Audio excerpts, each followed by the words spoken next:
Hello, listening people. Hello from me too. Alright, Bartek. So, I'm Ryan, and he's Bartek, and we're Spit and Polish. Yes. Yeah, thanks. We're Spit and Polish, and this is Unappreciated Masterpieces. We're called Spit and Polish, likingly because we're always spitting, and what else, Bartek? And we're both polishing. Thank you, and we both happen to be Polish, that's alright. So, Bartek, what is it that we do on this podcast? What is it that we do on Unappreciated Masterpieces? We watch movies that, well, you know, the specifics of these movies, clear his throat, is that we find movies that really need more appreciation, Ryan. Yeah. Movies that either never got their crowd or once had their crowd and lost it, and we try to reinvoke what they once had or what they deserve to finally get. Yeah, that's pretty good, Bartek. Yeah, I like that. Yeah, so yeah, what we do is we just find movies that just need more attention, whether it's good or bad. Some movies have just been forgotten on the wayside. You say good or bad, but they all turn out to be just the greatest movies ever. Yeah, but there's some exceptions to the rules. And what's the masterpiece that we're going to be exploring into today? Today, we are going to be watching Zathura, Kosmiczna Przygoda.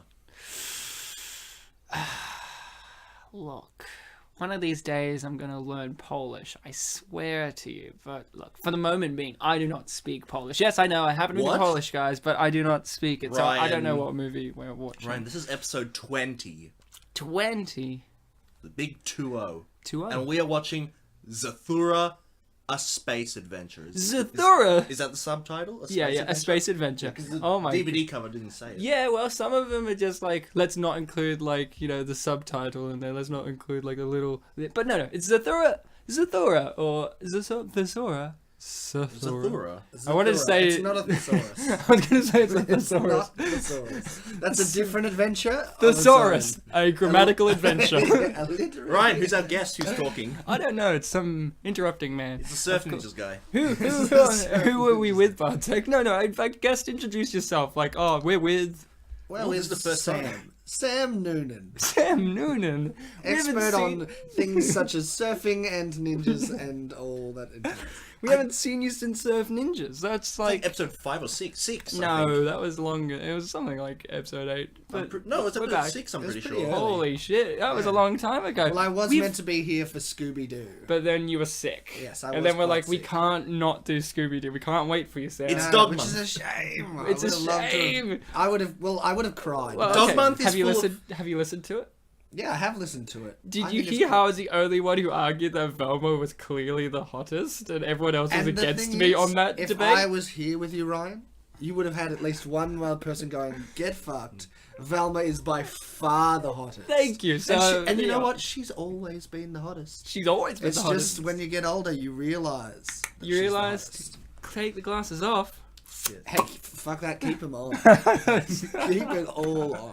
You wear them. Experience my life. Dog Month was full of tragedy for both of you because you wanted to be on Scooby-Doo and you really wanted to be on Old Dogs. Oh boy, did I want to be on Old Dogs, but I couldn't be there to be in New South Wales. So I was like, oh no. I didn't catch the Old Dogs. I haven't seen Old Dogs. Oh, you have to see Old Dogs. Oh, you're not the only one who hasn't seen Old Dogs. So guys, you guys have to see every single movie we've done in this show. Then listen to our commentaries. Big Fat Liar, Thunderpants, on and on and on it goes. The thing I'm surprised about is, just to go back into our own back catalogue, I do believe that Thunderpants, our second episode, is one of the lowest rated movies on IMDb that we've done. And I'm actually sitting here perplexed. To this day, that was like how many months ago? And I'm sitting here now going, why was it the lowest? October last year. Like, why was it the lowest? I'm thinking about it even now. It perplexes me. And that's what's good about these movies. They perplex you months and months and months, years maybe after you viewed them and thought about them. So I fucked up on the Polish word for Zathura because Polish people, they can't do a TH sound, so I should have said Zathura. Oh, there you go. I didn't know they couldn't do a TH, so they can't do the? Yeah, I was like really surprised when my stepmom couldn't do it all these years ago. And she kept going, I like say third, and she was like, third. And we have to laugh at Turd. that. You're saying turd. My grandfather from the on my mother's side, who's from the Ukraine, he did that thing that most Eastern Europeans do, which is W's and V's are the other way around. That's And he's like, his favorite film was How Green Was My Valley, and he was like, "What's your favorite movie?" He was like, "How Green Was," and he just do it the other way around, like How Green Was My Valley, and he's just like How Green Was My Valley, and I'm like, thinking "Thank of you." the Voz. I was thinking Wally. Valley. Yeah, I didn't think of the How Green Was My Valley, and I'm like, "Thank you." Thank you so much for that great movie. But we're not talking about an Oscar winner that actually did beat Citizen Kane. Good. We're talking about a movie that didn't even get to be Citizen Kane, and that is Zathura. And what is our history with this movie? Oh yeah, Sam, do you have a history with this movie? I probably saw this film when I was like 20. So a little while. How old are after you it now? came- Oh, well, thank you. I'm 25. Okay, because in case people were like, "Oh, so I'm taking Sam saw it back in 2006. He was 20 then. I Do the was maths not now." 20. I was He's like, well, 16. Back He's in well into 2006. his 30s. I'm not into my 30s. Thank you very much. All I'm right. turning 26 in October. Oh From my this- god, so we'll have you on for then. We'll have you on your birthday. And we should. Well, we're And it'll be gonna- an anniversary episode because by then it might have been when we started, so we can do Big Fat Liar again. We started in I thought October. you were going to say we'll do something from 1990, the year that I Oh, was born. 90, I don't. What's a movie that came out in 1990? I can't think I of it. was not old enough to watch any of Yeah, them. but Bill you've and Ted's grown. Bonus Journey? Oh, but That that's was on- appreciated. That was on the other night. I And love it that was- movie. I was not in a clear mind to watch it. So I was like, But no, were you in a what the clear fuck? mind 5 years ago when you watched Zathura? I was. And did you love it? I actually very much enjoyed it. It's worth a watch. And what about you, Bartek? What's your experience? I saw this movie in the cinema when I was 12, because that's how old I was. And how did you feel? It kind of hit a little close to home in the earlier scenes, because that was when the brothers were fighting a lot. And Yeah, the robot really hit close to home. Yeah, and I'm an older brother, so, I got to deal with my robot being defective and all that kind of stuff. Yeah. So, yeah, and I remember at the end of the day being like, that was a nice movie, but, let's see how I feel now that I'm older, because I'm wiser. I have a bit of conflictive issue. I really loved this movie when it first came out. I bought it on DVD. But it was one of those things where, like, I first saw it at a friend's house when they rented it from Video Easy, and then I'm like, I want this, I'm going to buy it on DVD. And then I got it on DVD, and then I watched it. It's one of those experiences where, like, the first time was the best time, and then the rest of them weren't so good, because I'm like, the only aspects that I truly loved after watching it were, like, the use of practical effects of some of the times, like the robot, when it's a practical real robot in front of you and all that. And then I'm like, as I get older, I look at it and I go, yeah. But we'll get into that. We'll get into my mixed feelings about this great masterpiece. Maybe this time it will change me. But we're gonna start this movie now, guys. Ryan, we doing this? We doing this. Yeah. So we're gonna start now in 3, Get your erections ready. 2, 1. Play. There we go. Oh, look, it's the I thought old... that was a reference to things that we did before we started recording. It No, was. Sam is exactly a bigger why I fan said of erections. Little did we know that Sam's a man's man, if you know what I mean. Wink. Metaphorical and literary. Metaphorical? Yeah.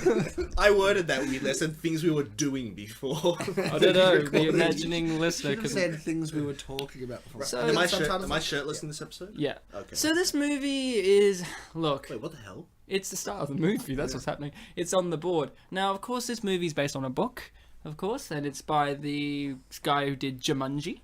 Yes. The book of Jumanji. That is very clear throughout the whole film. Because, spoiler alert, many of the reviews that I chose, I had to on purposely try and find ones where it wasn't just the main critique is, this is space Jumanji. Yeah. Because every time I talked about this movie too, I'm like, space Jumanji's alright, but is it Jumanji? It's yes. It is in fact Jumanji. But no, like, I mean, like, is it as good as Jumanji? When I say, like, is it Jumanji? It's like, no, it's no Jumanji. It'd be hard to say it's Jumanji. Have you seen Jumanji, Bartek? Probably forever ago. Oh, but you have seen it. I used to watch the cartoon. Oh my god, I never watched the cartoon. I missed that I experience. catch Jumanji probably once a year, and it's On always TV? like it's on TV, but Halfway I have to through? work that night, and I'm honestly pissed off that I'm missing Jumanji. My experience with Jumanji, I know we're doing Zathura, but you can't... Look, we've got to get it out of the way. The Jumanji thing has to be blasted out of the way before, alright? I like Jumanji quite a lot. I'm not a big, huge Robin Williams fan. I like a certain amount of his movies, but he kind of old dogs. But he kind of grates on me a little. Yeah. But Jumanji was one of those ones where he's grating, but the story carries it. But my favorite aspect of Jumanji, like a lot of my housemates, my girlfriend, haven't even seen Jumanji, and I'm just like, okay, look, and I just go, my favorite bit in Jumanji is the villain, the hunter. Big fantastic. Surprise. And it's a very Peter Pan-esque casting. You cast the antagonist is cast also as the father, which I really like. But what I loved about the hunter is my favorite aspect of a movie where it's a fantasy movie basically. This is a fantastical thing, spiders, rhinos, everything. The first thing this hunter does, he comes out, he wants to hunt down Robin Williams, and after that, he looks at his surroundings and realizes, this isn't my world. This isn't my time period. But you know what it could have?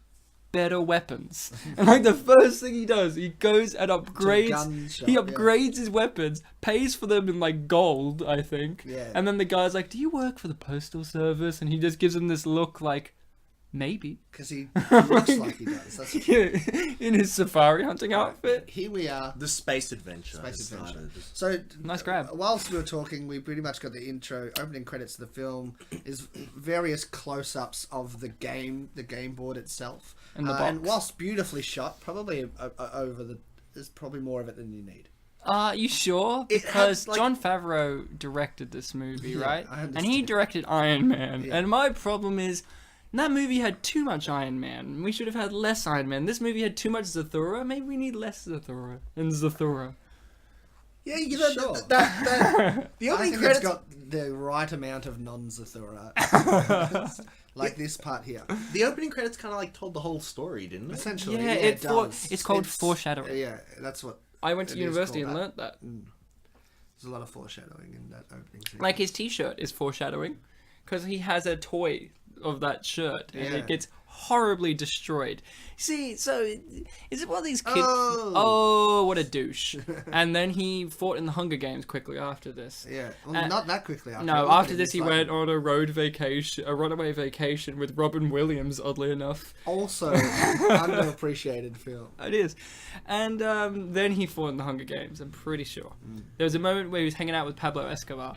He's done a lot of movies, Josh Hutcherson, actually. Yeah. I actually liked him when I was a kid. I'm like, this guy seems good. Like, I hope he goes places. Like and now I just went, could you go away? No, Because his main thing is Hunger Games, right? But he's one of the best parts of those films. Yeah, I know, but you know how... So this is a big thing. Hunger Games and Twilight aspects are in this movie because you got 2 stars of both of them, right?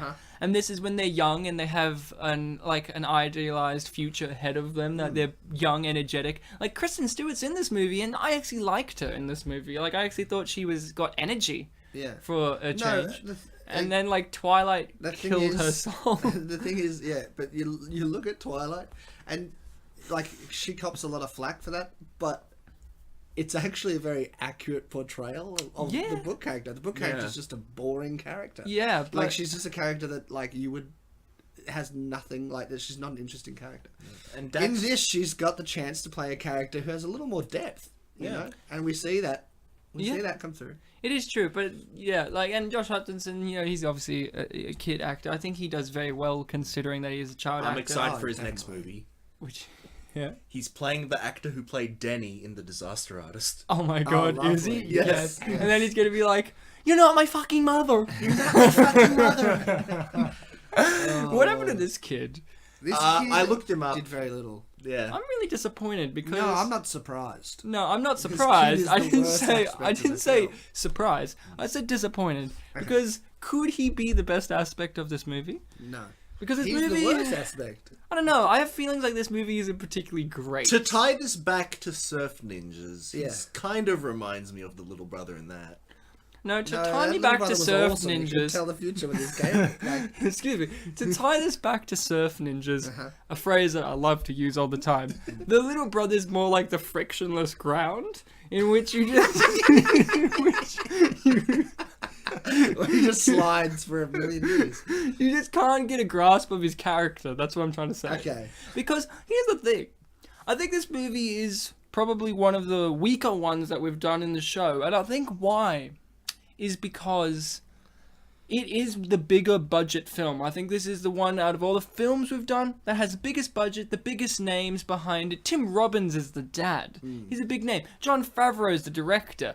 Josh Hutcherson's in it. He was already kind of a good name around then. Like, Yeah, it's he got was lots starting of to build steam. It's got lots of aspects to it. But I think out of the catalogue that we've done so far of Appreciated Masterpieces, this is probably my least favourite. I felt less engaged, and I feel like a part of that is because you can't remove the fact that this is Jumanji, but with less fun.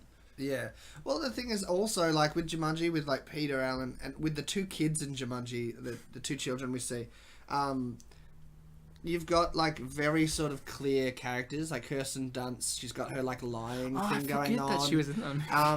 With the kid in that, who looks very similar to the young kid in this, you know, curly hair, dark hair sort of thing. He's sort of got his things going on. He's quiet, doesn't talk to anyone. So they've got very clear character, like, definitions. In this, Josh Hutcherson's character does. You know, he's good at sports. He likes, you know, hanging out with his dad. His dad's divorced. That's the same sort of that we're getting now. He's got a girlfriend. He's got a, you know... He's What, the dad? No, Josh Hutcherson. Oh, Josh. He says wouldn't so. it be great if it be great if the girlfriend turned up? Like that was one of the cards. Is like a loved one. Yeah. No, a loved one will appear, and it's just his girlfriend that we've never seen before. But my point is the younger brother in this is a very nothing character. Like, he's What just. do you mean? He's little playing kid. with an air. Yeah, thing. but there's nothing that makes him special as a protagonist. Because, like, you know. Dude, that'll make him cry if you say that. Well, no, it's I know. because he's not really the protagonist. He's a secondary character. The protagonist is. I think he's got top billing in the end credits. I actually No, I feel don't that, agree. like. I think Josh Hutcherson's the protagonist because he actually goes through character development. This boy I agree. doesn't change at the end, really. He changes in the fact that the only change he gets is he won. But he didn't change in... he apologized, he cheated. He's done that before from what we've gathered. Josh Hutcherson's the only one who grows at the end of this movie, hence I find him the protagonist. He's more like the damsel in distress. He's the couch Even though Josh Hutcherson does fly into outer space like 15 million times in this movie. His arc is throw him a bone. Throw him a bone. Yeah, Give him a essentially. chance. Now, I wish Tim Robbins had more of an arc in this. Okay. Yeah, look, Yeah, because we nothing's really criticize. solved on that front. It's like, No, hey, no. Dad, not enough time with you because you're now divorced and you're obviously working really, really hard. Oh, at the end of the film, still the case. Just that now I can stand to be around my brother. And so what we're getting now is like really early sort of like hatred between the two brothers, or like the conflict between older brother and younger sibling and that sort of stuff. This movie would have been improved 10 million times more that if the mother at the end was Susan Sarandon. Yeah, every film could be can improved by by Susan making Sarandon. Susan Sarandon the mother that you didn't expect to see. But you know why I say that, right? What? Because her and Tim Robbins have been together for like ages. Yeah. Like, you know, No, they're I one of those Hollywood. I understand think that, they're but one of those also- Hollywood couples that just never got married. They're like, screw that thing. And I'm like, But also Susan Sarandon in is fantastic in That's My Boy. Have you seen that? No, I haven't Where it seen turns That's out My she's Boy. spoiler alert, sorry guys, but she's the mother at the end, and it's hilarious that it's her, and she does an excellent job. I love how you're like, that's my boy is hilarious, but we're watching Zathura. All right, here's Which Kirsten is- Stewart. First, Kirsten Stewart. Is it Christian or Kirsten? Christian. Kirsten. Get the DVD. Where is it? Christian? I'm I gonna think call Kristen. I'm gonna Yeah. call Taste her. you as I'm gonna call her Cassie. I don't know why. I feel like it's an appropriate title for her. I'm gonna call her the girl I don't think because she's the only girl in the movie. She isn't also she? like I don't think she did a lot in between this and Panic Room. Oh, she was in She was in Panic Panic Room. Room. She was so good in that movie. And no, she's very she's good in Panic Room. She's excellent. Because- it's an excellent sort of debut sort of. yeah, because film. she has to play Panic the whole entire movie in a movie called Panic Room. In this, she's essentially your regular She's 16-year-old. The teenage bizarro girl. version of Panic Room version of herself. So in this movie, she's in it for a start, which was an unexpected bonus of watching this because I actually forgot that she was in it. Yeah. And then it's like, oh my god, I did too. she's in it and she's got emotions because we've got, unfortunately, like, yeah, she played Twilight, but let's be honest, since she did Twilight, all of them have been dead on the inside since doing Twilight, and none of the roles after have been any good because they've just like they have no Burnt out, with the they have no exception drive. Of, Yeah, pictures what's of- her face. Anna Kendrick. Yeah. She Thanks forgets for that she was in the movie. So guys, video game, like you usually put them in the movie to advertise. Naughty them, Dog. right? They advertise Naughty Dog in this movie. Yeah, I'm like, going all the somewhere time. with this. Like they put that video game there to like advertise it, so you buy it, right? Yeah. Guys, what video game was that? Oh, I was actually watching it last night, and my housemate's like, "Oh, it's this video game. What is it?" Guys, it's Jak 3, the action platformer game. Oh, Jak wow. 3. So if we want to advertise the game, let's put in a mini game in it, or like a small section that has nothing to do with what you mainly know. Excuse me, they have scenes of baseball in this movie, and I don't remember baseball being a big part of the Zathura game. I remember football being a big part because he wished for a fucking football. Yeah, a signed football. Yeah. I thought he would have wished for a signed baseball. Baseball is also part of their relationship. We saw them throwing a ball. And now he wants to watch baseball. So baseball has its part to play. But yeah, like you said, in the actual adventure of the game, it comes up not at all. Well, Jak 3 doesn't really have Yeah, I was anything about to say to do with Jak 3, and I actually watched it. I thought, oh, is there going to be a bit in which it's going to be like this colander tube kind of explosion-y thing that Jak 3 in that particular shot where they were like he was driving around in a tube or a colander things flying around. I thought, oh, is that going to happen later on? If this was an Edgar Wright movie, it definitely would have happened later on. Oh, definitely. I'm saying, look, could Edgar Wright have been a better choice for this movie? Probably. Actually, yes. Actually, I like Jon Favreau. Actually, fuck you, Jon Favreau. Edgar Wright would always be a better choice. Jon Can you imagine Favreau has Edgar a Wright's very, Iron Man with Simon Pegg as Tony Stark Well, Edgar's and like- Nick Frost as Jarvis? I think that would have been hilarious. No, Nick I Frost think- is Jeff Bridges. He's going to. I think Jon Favreau, he does a very American, very clean sort of film. Edgar Wright is excellent at knowing his conventions of the various genres that he's playing in. And visual storytelling. Yeah. So it would have been probably visually it would have been a very similar film anyway. Yeah. Because he would have been going along the lines of, American suburban something. So it would have been, but you got to consider Edgar Wright's the a only difference is visual you would have comedy had- teller. yeah, the only difference is you would have had Simon Pegg and Nick Frost playing the same And it would have which is just very so funny. Imagine Nick Frost sitting in this dumbwaiter, and too afraid to go down to the basement. and Bill Nighy is the voice of the robot, and it goes on and on, and on and on it goes, and Martin Bill Freeman. Nighy would have been Kristen Stewart's character. And he would have been like this, and he would have been like this. He would have been like, on. Walter. Why is he called Walter? What kid is named know, Walter? it's- Like, Well, this he's is gonna- part of the movie that took me out because I'm like, okay, I understand this movie. Here's the thing I think would have improved this movie. Look, this movie's not very good. Okay, I'm just being honest. It's alright. Whoa. There's just too Remember many when problems. you got mad at Luke for not liking Kangaroo Well, Jack? get mad at me. I've done 20 episodes of this show, and there has to come a point in which we have to do one of these ones where we don't, or at least I or Bartek have to be honest and go, I didn't particularly enjoy this film as much, or it's not as masterpiecey as it could be. I'm not saying it isn't an unappreciated masterpiece, but a part of this is we look at why is it unappreciated and why is it not considered, and I can really see why this isn't appreciated in comparison to great movies like Big Fat Liar and Thunderpants, where I look at those movies and go, they took a ballsy, risky move. They went into an abstract kids realm where they gave the kids enough to go on, but also treated them like smart individuals. While this movie, the young kids are supposed to sympathize with this kid. I'm like, well, why would you? I don't want to sympathize with this kid. Look, I would say there are two reasons you can really pin down this movie being unappreciated. Is one, Jumanji exists beforehand. Yeah.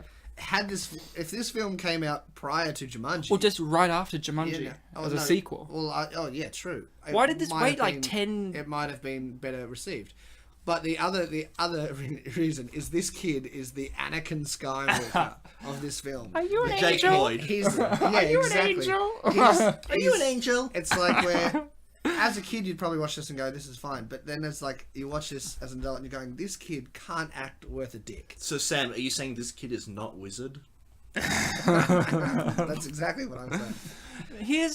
There's many aspects to this film that I feel could have easily been improved. Like, I feel like the direction is stunning, like the cinematography. I like that it's a colorful movie. Oh, yeah. It could be so easy to have. That's the thing I'm having a problem with modern movies these days, the big blockbusters, and I feel like it's even happening with Marvel now.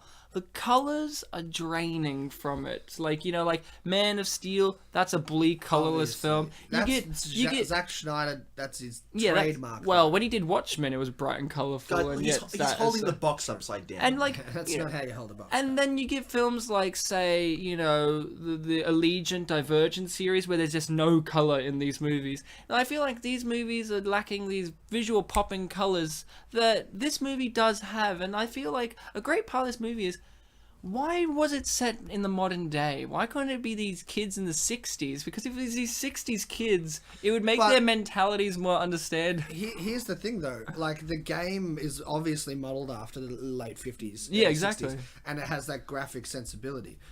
And the reason that it's set in modern day now is that kids watching it are like, oh, these kids are like us.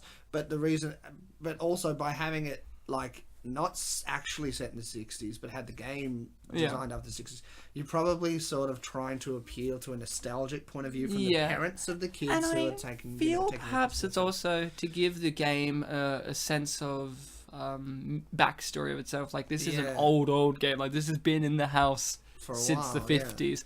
Do you like the fact, Bartek, that this is constantly referred to as this old creepy house? And I look at it and I just go, no, it's gorgeous. It's what are you talking about? Gorgeous modern house. Yeah, it looks fantastic. This movie really does have first world problems, doesn't it? It really, like, even look at the chair that Hutcho is sitting on. It's like this delicious leather armchair. Like, these kids are, Could this movie have learnt more from other movies? Like, look, we do movies a lot on this show where it's like this movie. Shift in focus, though. It was. This movie, I don't feel like it's really inspired anything else. Like, the other movies we've done, I feel have like been really groundbreaking, inspiring. When you say about Wild Hogs totally inspired Fury Road. Exactly, right? And so this probably what's that TV show about the biker gangs? Everyone loves that. Sons of Anarchy. Sons of Anarchy. I was going, for some reason I had Hell on Wheels. I'm like, no, that's different. That's about trains. My mum loves that show. I thought it was like a bounty hunter show or something. Hell on Wheels is about the old railroad too. But look at what we have here. We have a meteor shower happening. Again, practical effects, like you were saying, like things busting open. But then you get a shot like this where you just go, run in circles. Like just the clear CG fire and all this shit, and you just go, why?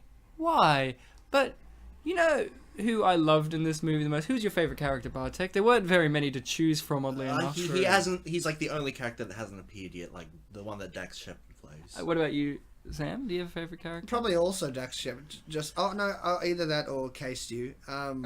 She's frozen for like 50% the only of the thing movie. that bugs me about Dax Shepard is you can't see the characters linking up. If you know, I don't want to give too much away, Josh, but you can't see it. I don't see it.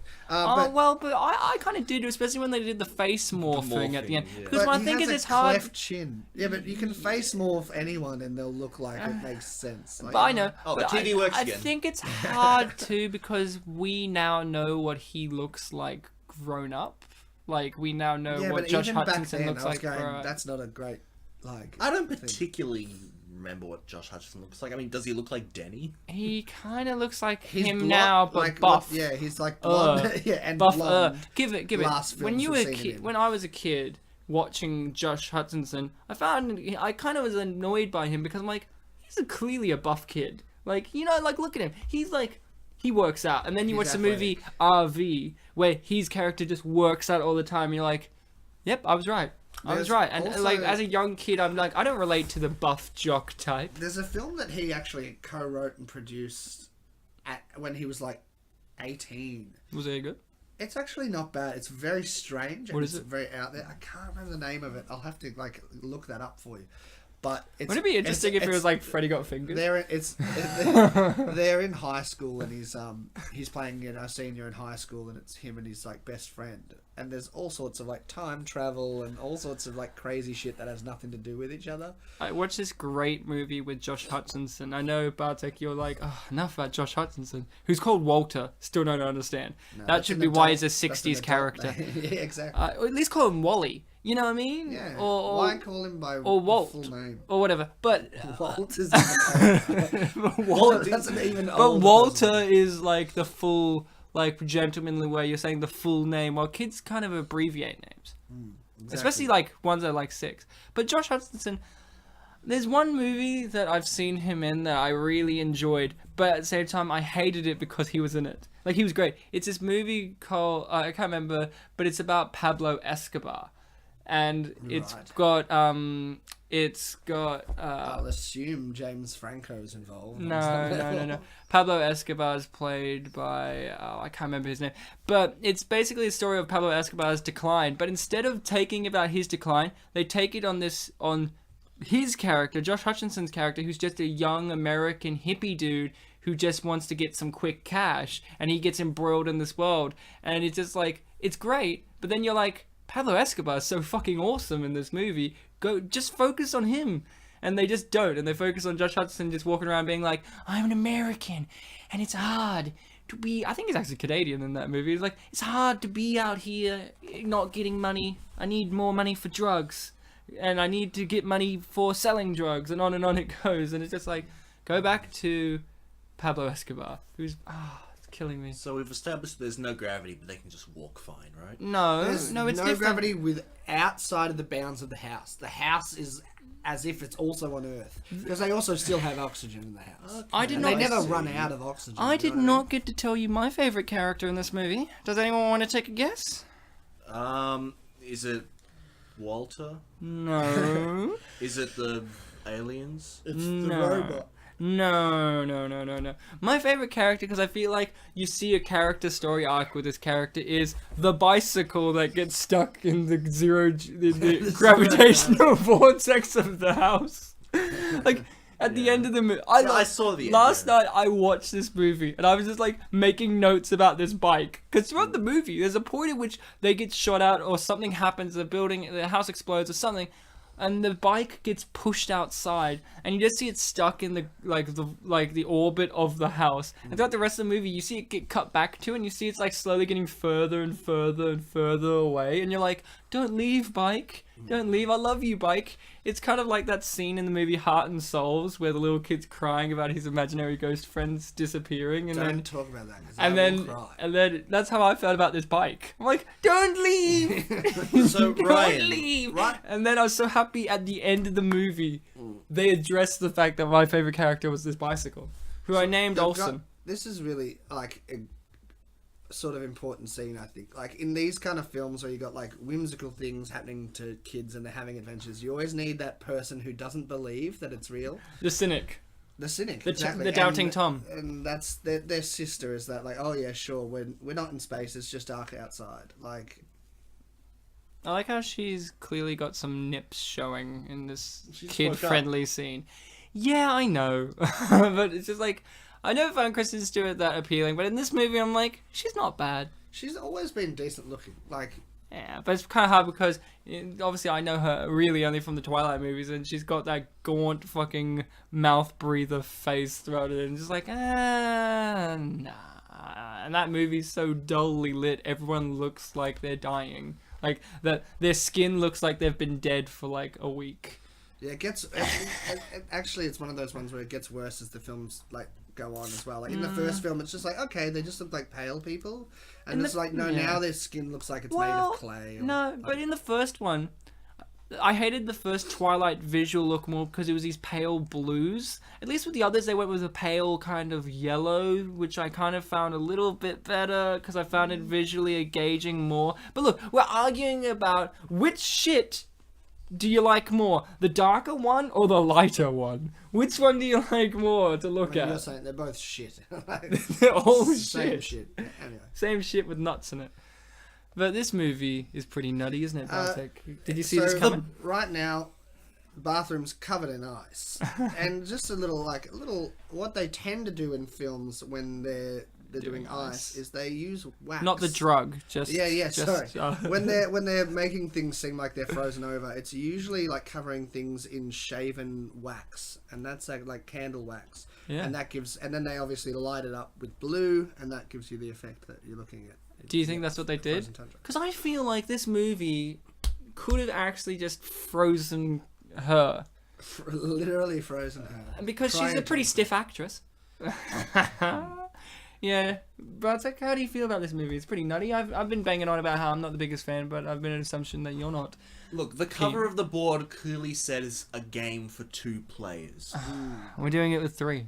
So why come is a third person affected by the card? Well, that's exactly at the end of this movie. I had a big angry speech to my housemates because at the end they only remember these 2. Like, you don't know at first. You see the normal kid, like the little kid remembers, and then you're like, holy shit, was this all a dream? Maybe. And then you see Josh Hutcherson remembers. He does a callback line and he looks terrified. He's like, don't push that button. And then I'm like, okay, only these 2 will remember because they were the only ones actually playing the game. And you don't see the sister for ages. So I'm like, oh, she's asleep because it reset. But then you see the sister and she's like, let's never talk about this. I'm like, but it doesn't make sense. You weren't playing the game, you were a part of the game, and the things that were part of the game no longer exist after. The football's gone, the astronaut's gone, the robot, the Zorgons, everything's gone. And yet the bicycle forgot to reset. Yeah, and the bicycle, well then, yeah. I mean, it had payoff, like you said. But, yeah, it was a good payoff. But a plot hole, isn't it?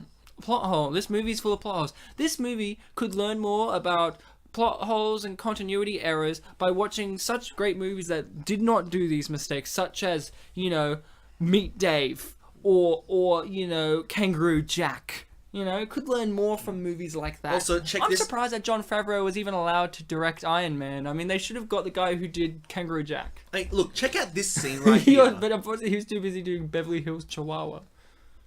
Probably. As he should have been. So, we just saw there was a big shadow. And then a little robot. Okay, fine. Some more foreshadowing. Yeah, it was like like a little joke. Yeah. It's little because the robot's tiny. Yeah. And my amount of laughter died pretty quick. So, but maybe Bartek, this movie, the robot just grows. So maybe it was huge, and then it was like, shrink down as a combat move, and then it like enlarges to freak him out. Yeah, guys, so he lulled them into a false sense of security. Like their father, who said, "I'll be back in 10 minutes." It's clearly been 5 hours. Yeah. Walter just swore, guys. Oh, what did he? Biatch. There was already a swear word earlier in the movie. He called him Dick. I'm like, holy shit, this movie's going to drop the F-bomb. Did these kids' parishes not teach them like that bad language? Did you see their father, Tim Robbins? He's divorced and he makes cars. I clearly think the only reason they got away with him saying bitch is because he pronounced it biatch. No, they got. And then even in the subtitles, it was like B-E-O, like biatch. Look, they got away with it because Scooby-Doo did it first. Biatch. Oh my god. I do love the tactic of the military. Saying it by pronouncing it incorrectly. My favorite part of the robot is 2 things, actually. The fact that it grabs out a disc from itself that is like a saw blade and it attaches it on its other hand, and the fact that it gets all Sam Raimi on you, where it's like, I'm gonna like that scene reminds me like when he actually the robot grabs that blade and attaches it to his hand. It kind of reminded me, in the way that they shot it, the lighting, that scene in Spider-Man 2 where Doc Ock just fucking rips people apart in the hospital, where it's done like a horror movie, typical. Yeah. I also imagine this movie would be so much better if Sam Raimi directed this movie, because he knows how to do light-hearted with a mixture of whimsy yet horror and sci-fi and fantasy elements all in one. Not wrong. And for a robot that's defective, Miss Piggybot right here, it has the an understanding of like dramatic pausing and all that kind of stuff. You just call it Miss Piggybot with no explanation. So the robot's voiced by Frank Oz, everyone. Frank Oz, the other valuable member of the Muppet team, Jim Henson and Frank Oz. Frank Oz, big director. He directed Death at a Funeral. The British version, obviously, not good the version. Chris Rock version, which we might do on the show because it also had Peter Dinklage. I think I saw that movie in the cinema. Both versions I know, of the film. and he was Peter the same Dinklage, character. which is- That's what I like. The idea is, And you know what? They were about 6 months apart yeah, in release date, which Is I Death- found so strange. Is Death at a Funeral the one with the midget? yeah, Peter Yeah. Dinklage. I saw that one in the cinema. Yeah, but I that's. too saw it at the I cinema. also saw it in the cinema. I begged my parents to let me see it because it was out. It was in the cinema for months, ages. Like Pirates of the Caribbean 3 came and went in my town, time. but Death at a Funeral was there for like a solid 3-4 months because it was that popular where I was. I don't know about everywhere else, but it was just such a great film. But what I love about the robot too, other than just the Sam Raimi blades and its general look, I love its military tactic is to launch itself at you like with no with as much force and acceleration as it as can. humanly possible. As robotically possible. Oh, human. you just saw there. It turned left. Yeah, Bit yeah. of And foreshadowing. I was watching this last night, and I will give it this. This movie has lots of flaws. It's probably the most flawed film that we've done on the show. It's probably the lesser good one of them. It's probably the one I hate. Lesser good. Lesser good. Good one. Good one. But I will give it this. They really did think about this house. What parts it will be destroyed and the continuity of it, because I was watching this Yeah, later it's a in big the task. it's later in the movie. They hide in the chimney and the Zorgons are there, and you see like the 2 walls on the chimney are gone, and my girlfriend was like, what happened? And I'm like, don't you remember the robot robot smashed through smashed one through. and then came around and went through the other? And it's Although- like, this movie's pretty he's mad. That's me when I had to watch this movie. Yeah, a little Popeye reference for all the kids who watch Popeye. Who's forcing you to choose this one for your next thing? I That's what I don't understand. We What's are the thing? obliged by the film itself. Yeah. Just because we do films that are unappreciated masterpieces and they've always been positive doesn't mean that we can't tackle ones that we don't have a positive effect to, because I've talked about this on the show before. People have different perspectives and views on an unappreciated masterpiece. That's why they're unappreciated and masterpieces, because there's different views. Not everyone thinks Casablanca is the greatest film ever made. Not everyone loves Citizen I Kane. fucking hate Citizen Kane. Really, you should watch it properly. Never. I will never give that. It's You taken. really need to watch it It has properly. taken enough of my life. It's such a good already. movie, but people, Watch my people, movie, Sam. but people, people have That different was a perspectives. terrible impression. Watch it, Sam. But I love. What I'm saying is, the big point is, throughout most of these, I've on purposely chosen ones that I love or really like, and I feel people need to appreciate. But So this you're time trying to around, be a bit more objective. And fair. in Yeah, okay, choosing I one that understand. I do not really like that much, but I know is. I love that effect.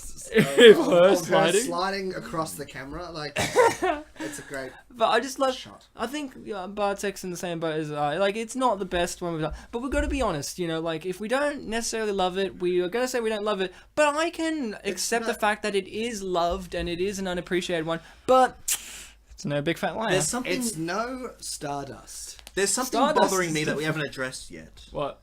So we've established the whole house as part of the game, right? Yeah. So how come the very first thing, the meteor shower, only hit the living room? Yeah, like I was like saying, is Kristen point. Stewart dead?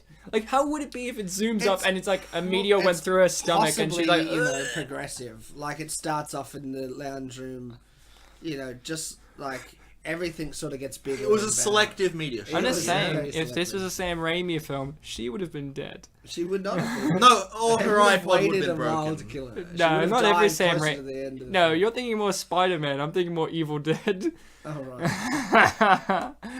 Like, if this was a Spider-Man Raimi film, they would have had like the brother the younger brother. No, Josh Hutcherson becomes the antagonist, starts hearing voices in his head, and he starts listening to these voices and goes super crazy. The younger brother would have to try and sacrifice himself to save the sister, and the robot would be Aunt May.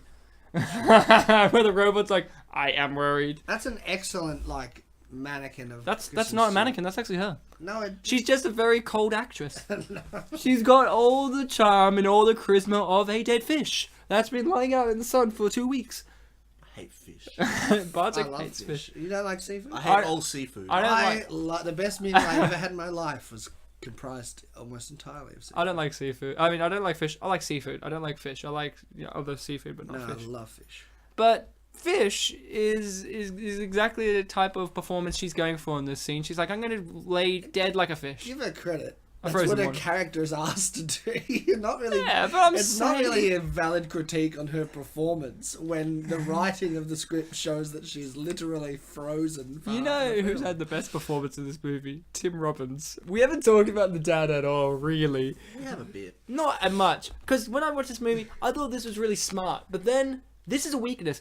They set something up that's really smart, and then they counter it, which doesn't work. Where he goes, "Oh, Dad, you're always spending time at work," and the dad just says cockily like, "Ha, good try." Like that's like a technique that this kid tries all the time, and the dad doesn't actually spend time at work all the time. But then they're like, nah, he does spend time at work all the time, doing work all the time. I think it's more of a nice try because it's a very like obvious attempt to tug at his little heartstrings. Oh, Walter was doing it all throughout that. And it's clear that, like, you know, and it's more of a nice try because he's like, I know you don't care that I go to work. Like, you just don't want to be left alone home with your brother with nothing to do. Yeah. Well, you see, you wrote it like that. I had a little more faith because, you know, watching these kind of movies and obviously growing up with kids' movies, you'll get into these jigsaw pattern, paint by the numbers cliches where it's like, of course, the dad's kind of, you know, separated, distant. I mean, he's divorced and they only get to spend 3 days a week with him this week, blah, blah, blah. And then they had to slam on, and his work obsessive. It's like, I had a little more hope in the movie that when he said, nice try, like, haha, good try there, mister. Like that's not true at all. Because they just spent a lot of time playing baseball or throwing the ball. True. Actually, hold on. So I had a little more faith, but then they went, no. Not only that, but the sister, like, at the start of the film, she's already, like, in bed. Yeah, but she's like, so sleeping all day so she could party all night. It can't be, yeah, but what I'm saying is it establishes, like, you know, if it was the type of scenario where you're not getting enough, like, seeing enough of your family, you'd, like, from other people's divorced parents' experiences, often one home is more comfortable than the other. Yeah. And so she's obviously very comfortable in this home, and this is her realm. Yeah. And she just wants to sleep, leave me alone, dad, sort of thing, which I don't think would be the case if he was too much of an absentee father. There was a great pun the dad made earlier with the daughter. I can't remember. Like, he was talking to the daughter about, like, Mac and cheese. He was like, could you please look after them, blah, blah, blah. And she was like, it was just like him being like, keep repeating it. And she's like, I'm not deaf. And he was doing that, what? I'm not deaf. What? And I'm like, that's typical Tim Robbins would do that as a dad, I imagine. Dad, you know. Humor. Dad That was a part that humanized him for me. The rest of the time, I didn't really connect with the dad, but I think he did a great performance. There was a part, it happened a few times in the beginning scene, where Walter was telling his dad, that's not fair. And it's sort of like implying, based on Tim Robbins' reaction, that they had an agreement beforehand. But he keeps doing the that's not fair thing. So kids do Is that. it implying, perhaps, that Tim Robbins is manipulating it? Maybe there was no agreement, because we never saw any agreement. It is true, Walter. I still can't get over his name's Walter. I mean, that's where the movie really falls. Sometimes people really do find it unbelievable, but the name of a character means so much for you to connect to them. People named Walter were never kids. No, but kids our age. Like, for instance, when I think of Walter, at the moment, I think of Walter White. Yeah. And you know why it was a perfect name for that character? Because that character looked like, when you first met him, he looked like a Walter, a beaten down, broken, older man with a, like, pathetic mustache and glasses, and he wears green sweaters, and, like, you know, all that. And you know what? Like you were saying, if we had a flashback scene of Walter White being a 12-year-old boy, we probably would have had people calling him Wally. Yeah. And so you're going, in this thing, call him Wally. And you know what? Or Whitey. You're thinking of the Flash, aren't you? Wally would have been a very appropriate name for a protagonist child in a 60s film. So, like, it would have also been another throwback and another, like, nod to the 60s sensibility. Yeah, and the 60s aesthetic of this movie, because the house has a, like, even though the house is very modern, it's supposed to have this kind of 60s aesthetic of those TV shows where they lived in wide open spaces and all this kind of stuff, which is not necessarily the case, is it, really? Where they had, like, wooden houses all the time. It's not. Yeah, it's very bewitched. The house they can't Yes, live in. Bewitched. This Like movie could have been staircase improved if there was witches in it. Could you imagine this movie with Uncle Arthur from Bewitched? Do you remember Uncle Arthur? He would have just made things just that tad zanier, played Tad by gayer. Steve Carell, I believe. Oh, in the movie. We have to do the movie. But I love the original Uncle Arthur. He has great quotes. The actor who played Uncle Arthur. Like, he has some of these greatest quotes. Like, 3 things that you learn never to talk about at a nudist colony is war, politics, and measurements. Yeah. And I'm like, good one. That's the one I write down. I'm like, that's a good lesson to learn. There's this great... I learned that lesson the hard way at the nudist colony. There's this great show, I can't remember, where it's like they're doing an ad campaign of how to get to young gay men in like advertisements. Yeah. There's like these 2 buff guys talking about which one did you find hotter in Bewitched, Darren number 1 or Darren number 2? And then you see the camera pan over and it's Uncle Arthur in a sweater drinking a martini, and he just goes, I preferred Uncle Arthur. And just does that laugh. I'm like, this movie could have benefited from a creepy uncle character, I'm just saying. Like, I disagree. are you sure? I don't think kids enjoy creepy uncles? seeing like You've their never... creepy Oh, look, there's the uncles- bike! Their creepy uncle represented in Go films. Olsen. I named the bike Olsen because I imagine it's the kind that Jimmy Olsen would have owned. I There it think is again. it would have been cooler if you figured out what type of bike it is No, I and don't named it care. after the brand. No, it's Ryan not doesn't as care fun. that much. I don't care that much, Sam. I bet. Like, It's his also, favourite character of this is that a movie. mouse, rat, or gerbil that they have? Because think- I was having a big argument last What night you- about it being I a think mouse. First of all, it could have been a hamster. No, so- it has a long tail. Oh right. I That's think what they gives it actually away. say at some point, isn't like a? I think they said gerbil. Yeah, I didn't know gerbils had long mouse-like Gerbil is tails. gerbils are very similar to mice. Gerbils is such a lame. We're pet watching. to have. We're watching a movie with subtitles, so I guess if it What did show up. was that? Gerbils or what? Lame. I thought you said like gerbils just have like a really lame name. I'm like, that's the best part about gerbils is their The name, names. yeah, It sounds it's like the they other would good part. bite This- the fuck out of you. well, I this- had this a pet rat. actually He looks get- like a rat at the moment. This Yeah, pet, that's what I was this saying. pet's name is established like right at the end after like the game's over. I think. Do they? What's his name? Is it Daddy? I can't remember. It's Gregory. It's Daddy. I get the feeling they Gregory. said Charlie, but I can't remember. Charlie? I didn't care that See, much. they even abbreviate the name of their fucking pet to an E sound. Why not Wally? I'm just saying, Wally would have been better. Wally would have been better. Just saying. Okay. Do you find it annoying that this kid, throughout the entire time, gets shit cards? Like, not one... This is the only but time you're when he meant gets a to. good The card. idea. Well, and the last card. Obviously. The idea is you're meant to like you. Here's shit luck. Most kids will find that kid annoying. Yeah. Especially if they're an older sibling, they're gonna go, "Oh, this kid is so crap at this game. It's Playing David with Bowie." him almost isn't fun." Yeah, this That's game how of crap he is. luck, basically. Yeah, but it's not. You know, one thing. Speaking of like drawing the cards, one thing I thought was an interesting thing about this game. When I watched it, I'm going, "All right, so how do you get like how do you put the cards back into the game?" You don't. They The don't. game Like, what resets. happens- so- The game resets. It's magical. Yeah, but if it was a genuine like, game, Oh, well, how you would just get- open up the bottom of it and stack them. stack the cards Yeah, that's in? what I would assume.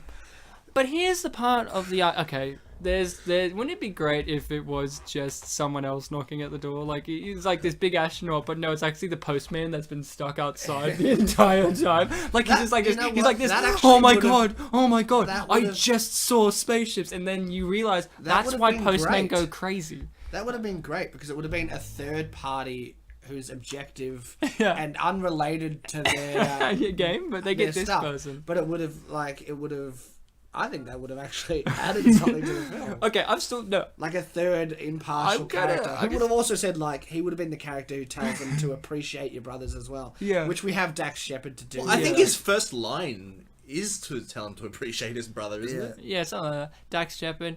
This is his first big film role, I do believe. I like him as an It would actor. be I up think there he's as got one of his a. big first. I think he's got a good amount of charisma, like not in the leading man like No. Robert Downey Jr. charisma. I mean, I feel like this guy like He's excellent as, supporting roles. Like in Yeah. Baby Mama. yeah, Very yeah. funny. He's a very funny dude, but And he's he knows how to play good-looking, but he's not slimy. like He knows how to play slimy. But I want to see him play more like sincere characters. I feel like he could be the next. If you really wanted to, be the next Paul Rudd. Yeah, Ryan, I was thinking of Ryan Reynolds. Oh yeah. I can still see it. But there's a Ryan film Reynolds that has he's directed and dismissed produced again, with, audience. Sorry, what was that? Go Bartek, go. I was gonna say, Ryan, have you not seen Idiocracy? I have seen.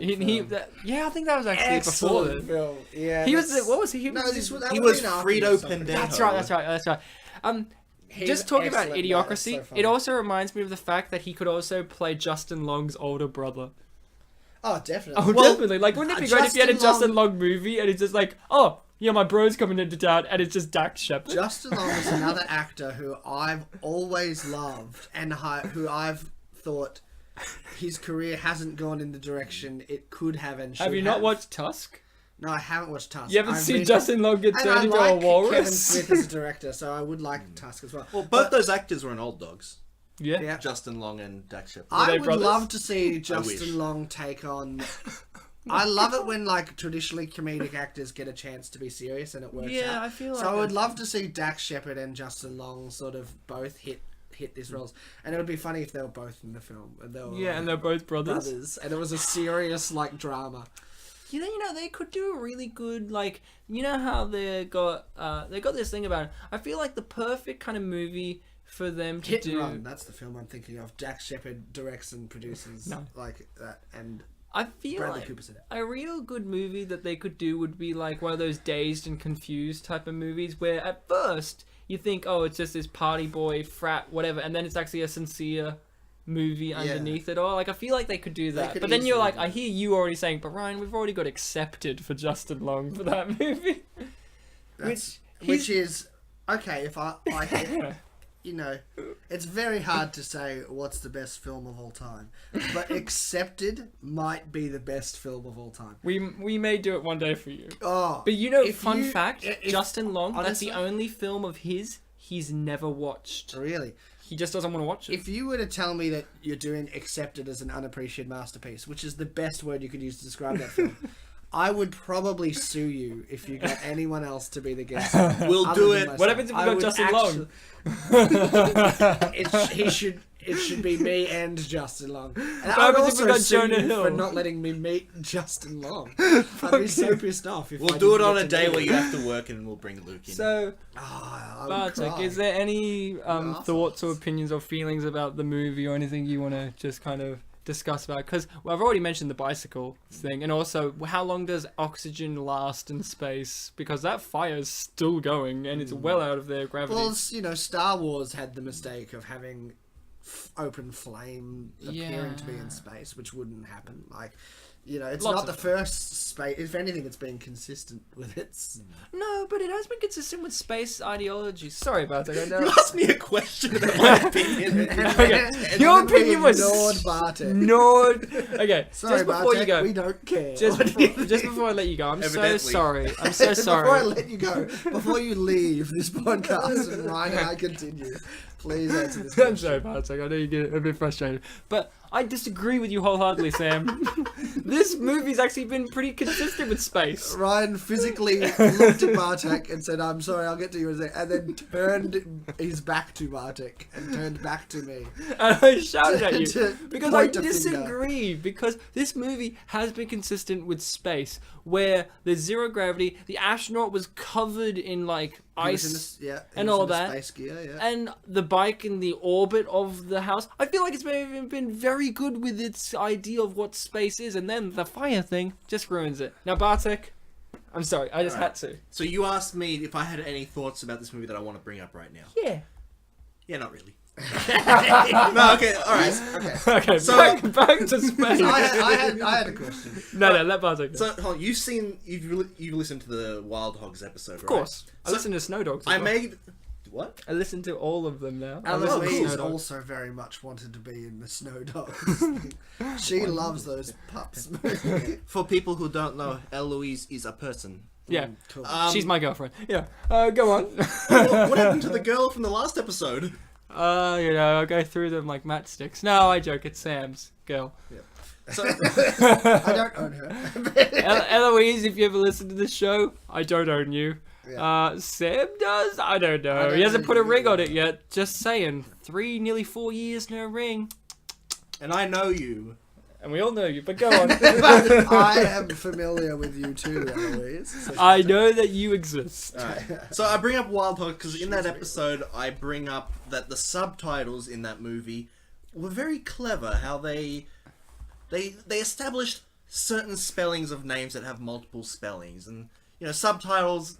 I don't really know how related that is to the main movie making process. Very, people. but yeah. Not very. This one thing interesting. Time sphincter. He's like, I passed through a time sphincter. That is a butthole. Yeah, you did. Sphincter is the word you use for buttholes. He said he just travelled through Time butthole. time's butthole to get there, There's more than one and then he A showed black us butthole, be he fair. showed us his hand, and it was roughly the size of an actual butthole. Well, there's So- several. There's more than one sphincter, but let's go on. Yeah, but Well, I've most never people been associate it with your anal. asshole. So you're saying my- You've Sub- never what? you- You've never I've been. been I anal. honestly thought he said I've never done anal. No, I said I've And never gone, been anal. Okay, well that's And he's never. fine. He's never. No, what he's saying is he's never had someone give anal to him. Yes. He's a giver, not a Regardless receiver. of what Well- you may hear in the Empire Records episode, I've never been There's a anal. whole section of Empire Records Where where he I talks talk about about. his No, he experience talks with about I'm me talking getting about anal. getting anal. getting anal or giving anal. Getting. Getting. So you're saying After he knocks me out, so someone you're else saying you anal's haven't me. gotten anal? I have not. Are you saying you've given anal? No, Jesus, what's wrong Look, with you? I don't care. We know that you care. I deep don't down. care I'm if an Sam, anal that's- aficionado, you're getting really right? And I personal. think everyone should give it a try. It's about time to. Hi, Eloise. Getting anal is one thing, but giving? Ugh. Oh, so you're saying subtitles. I love how your critique is, I really like the subtitles, which aren't a part of the movie. No, no, but no, go no, on. no. I'm And then saying 10 seconds later he says. no. What I'm saying is, whenever a sound effect happens, the subtitles just show 3 notes. Yeah, they show musical notes. Like, What's up with that? There it is, right there. maybe it's just music playing. Also Like, music playing. It's so that the music is intensifying. But whatever usually they moment we're tell seeing. this you- kid has the cold, dead eyes of a fish. They both have cleft chins, which Who? is what gets me about Dax Shepard. Both boys have like the little cleft, and that's where like Tim Robbins' excellent casting as their father, because the shape of Josh Hutcherson's face, you look like that man could grow into that other man. But Yeah, I agree. Dax Shepard doesn't have a cleft chin. So, fuck him. So, you really love subtitles and how they do the musical notes. No, I'm saying that's really weird. I Usually agree. subtitles tell you like the type Or of they'll say, whoosh. Okay, it's guys. very onomatopoeic. glass breaking. Onomatopoeia. We're coming to a point in which I'm going to bring up one of the big theories of this movie. Now, look, although I'm not a big fan, I don't think this is a great movie. It's one of the lowest. I've said it several times. But it does actually have something that is a big debate, internally and externally, of the game itself, right? The game itself is just the 2 kids playing, yeah? Yes. It's just these 2 kids going on playing this game and how they lose the game and they do this, and like, spoiler alert, the astronaut here is the future version of Josh Hutcho. Yeah. Hutcho. Hutcho. Actual adult Walter. Actual dog, and he's the results of what happens if you screw up in the game. Like, he made a wish that the other kid would disappear, and then he's stuck not being able to play because you can only play with 2 players. We'll just establish this. Losing the game, as you said, is not finishing it. Yes, exactly. Losing is not finishing it. Yet again, what happens if you get killed? Because that's this can kill you. Well, that's the thing. You can't finish it, so you lose the game. Yeah, exactly. I suppose if both players get killed, then stuck in some sort of infinite time. Well, if one player gets killed, then it's just... Oh, true. He can't have his turn, like in Jumanji. That's the whole thing. That's about what him. happens Yeah. to Dax Shepard. But let's go with With his this. brother not there, he couldn't take his turn. Bartek raised a point, which is this is the big debate. He said, well, this game, or was it you? Both of you said, this game's based on luck. Yeah. I said But that, it yeah. isn't. Because with Jumanji, I do believe they use dice. Yeah. But this is, they press a button and the game decides for you. You're not getting the chance of luck. It's predetermined luck by the game. It's randomized. It's a slot machine. Yeah, that's what I There mean. is no real... Yeah, but there is no real kind of... With dice, you feel like you're in control. You're actually playing because you've could got have it in your rolled a hand. good number, You yeah. could have rolled a number. But this is the game decided. And this is where it comes along. If this was an actual game, this is an actual game, this didn't happen with all the space stuff and whatever, you had this as a board game, would this actually be a good game? Would this be a good game? Because all you're doing is pressing a button and these things move for you. You don't even get to move the pieces yourself. Well, I think our debate there with whether it's luck or not is, are these numbers, like, pre-decided? And it was a very good sound effect of the shadow. But are these numbers... Another lamp. I'll get another lamp. There's no other thing I could get to maybe save you from floating into space. Yeah, that good was one, an kid. excellent piece of dialogue. Never mind the rest of the film. Angel. I'll get a lamp. So, if these numbers are predetermined by the game, then I don't know what it is. But if they are random, that's luck.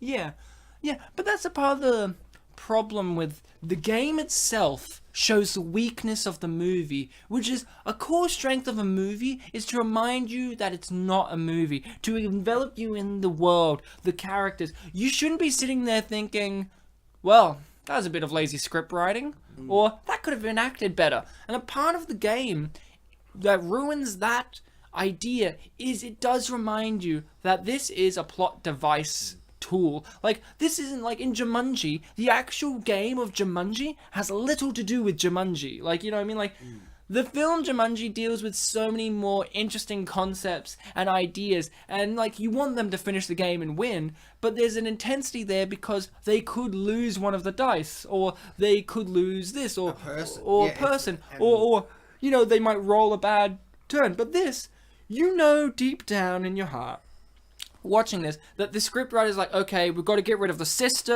at this amount of time so she can come back here. We've got to have a robot that can turn good at some point. Like, we've got to establish this, this, and this. And the board game itself is a glaring plot device. And the fact that, really deep down, this wouldn't be a fun game to play really destroys that. Because Jumanji, even without the fantastical elements, I still want to play Jumanji now. I've always wanted to play Jumanji. I've never played it. I imagine there's a board game version of it out there. I've never played it, but I've always wanted to play it. And with this, I like the look of it, but I don't really want to play it. The fact that it's Jumanji is a game that you would enjoy to play, like you'd love to roll the dice and play Jumanji, is why, you know, why people are crusading more than ever for a live action Yu-Gi-Oh film.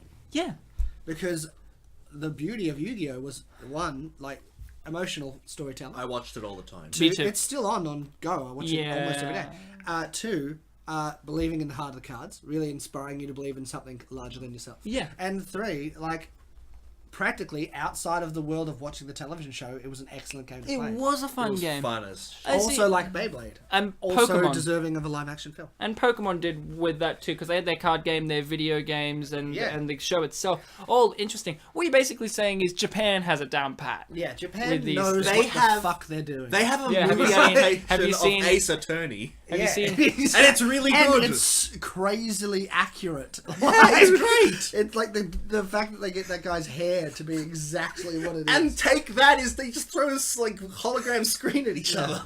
There's a fantastic. movie called Hentai Kamen or Hentai Kamen. Sounds great. Kamen, Kamen. already. In which the idea of you'd actually like it. No. Excuse It's me? It's not hentai. Okay, The it idea should be. of it is it sounds like it is. the idea of it's live action movie. The Excellent. idea of it is this guy, his two parents were super perverts. So his dad was a cop and he was a sadist, and his mum was the best prostitute in the city, and she was a masochist. Well, that's something to be proud of. They get together and they have this kid. The dad's dead by this point. You see him in the story, and this kid has got like he's incredibly strong looking, but he's actually weak. Okay. Like he's physically weak and he's a weakling.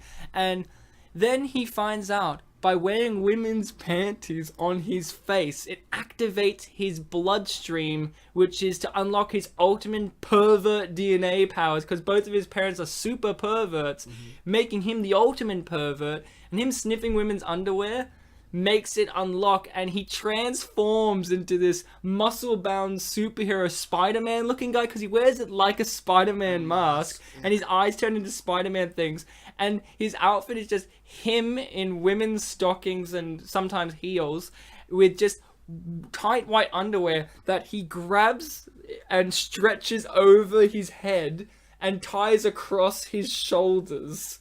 And he's just like, his whole reason is, I gain more strength by the more pain I feel in my gonads. And the whole movie deals with the typical superhero tropes, but instead of, say, Spider-Man with responsibility, blah blah blah, his is with great perversion comes great responsibility. That's basically the idea. Awful.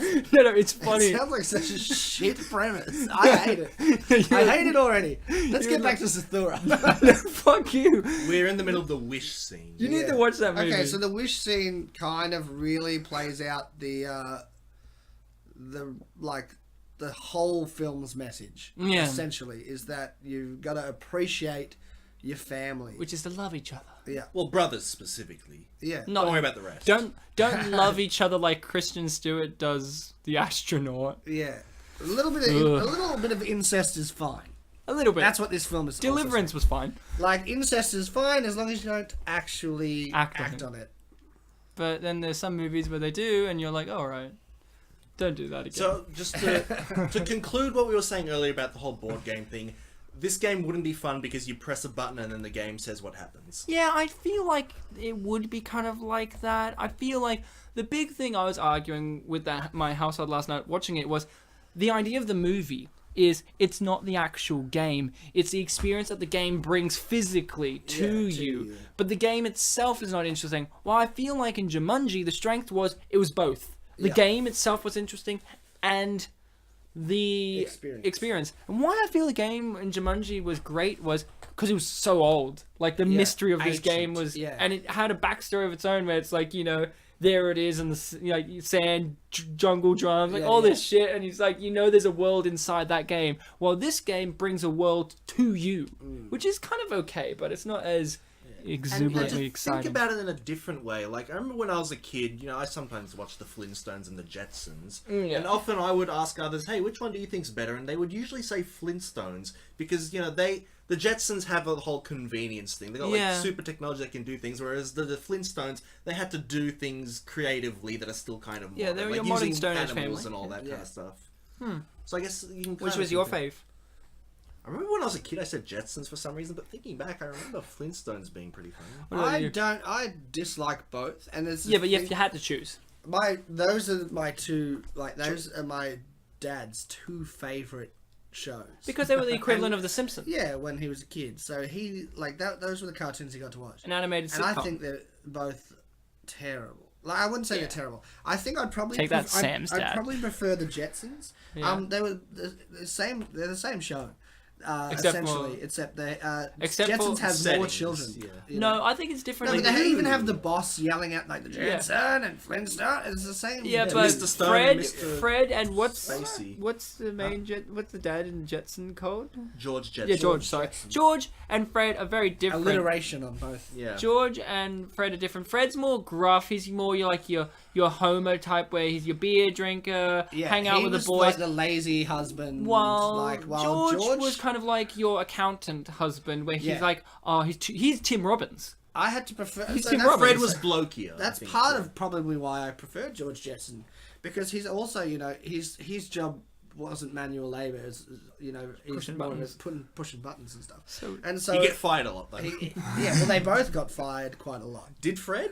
Yes. Yeah, of course. On more than one occasion did Fred get fired. We're going to do the Flintstones live action movie. But also because, the only part about the Jetsons I don't like is in the intro when his wife takes all of his money. Yeah. Because it's also, not her character, really. Yeah, it's exactly. Her character's, a decent person. But that indicates that, women. Yeah. All they do is take your money. And especially because it's, it was made in the 60s, but it's set in the future.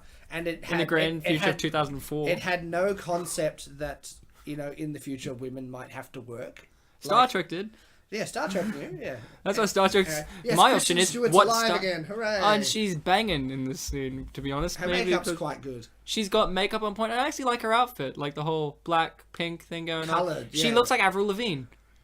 Yeah. I think that's a perfect description. Like actually, you know what? Fuck it. With darker hair. Yeah. But it's definitely even the armband. Avril Lavigne's gone through different phases of hair. It's very teenage, she's got her armband on. But here's the thing. Was Avril Lavigne even popular back then? Because she's got the Avril Lavigne look. When was this made? 2006. Yes. 5. 2006. Is that 2005? Well, then, yes, Ah. Avril Lavigne was... I thought she was more like 2003 for some reason. Well, look, Skater Boy would have been 2005, you're right, sorry. 2003, but, like, this would have been her, like, hey, you, I don't like your boyfriend Yeah, phase. but I think Skater Boy was her biggest one out of Obviously, all of them. it was, but She never- This was no Hello during Kitty. the resurgence of Avril Lavigne, I suppose. Didn't she have a quote recently, like she was worried people wouldn't get like the joke of the name, like the SK8 thing? I don't get it. What is it, Bartek? Do explain. You see, it kind of goes back to the whole "why was 6 afraid of 7" joke, Ryan Slew. Why? 7, 8, 9. What? I don't understand. Explain it to me again. Well, you see- in Polish though. Now, this is also what Kristen Stewart's character is also doing. Like we said, she was a plot device for the whole like being a skeptic, and now that she's fully immersed in what's happening, she's awake, she's alive. Yeah. Now she essentially serves as a character who's just meant to remind you, the audience, that what is going on is out of Insane. the ordinary. Yeah, because they've by adapted to now, it. By Used to now, it. you've sort of the brothers have gotten used to it. You've kind of gone okay, and her character coming in and going, "What? This is all crazy," is kind of like an attempt to go get interested again, because your interest could be waning at this point. But I do. Oh my Jesus, that would be terrifying. That would give you nightmares. Yeah. This movie is just post-traumatic stress disorder for all of these characters, especially her. I love The- the line. you mean you know what? It's so- You know what that's reference to, right? Yeah. What?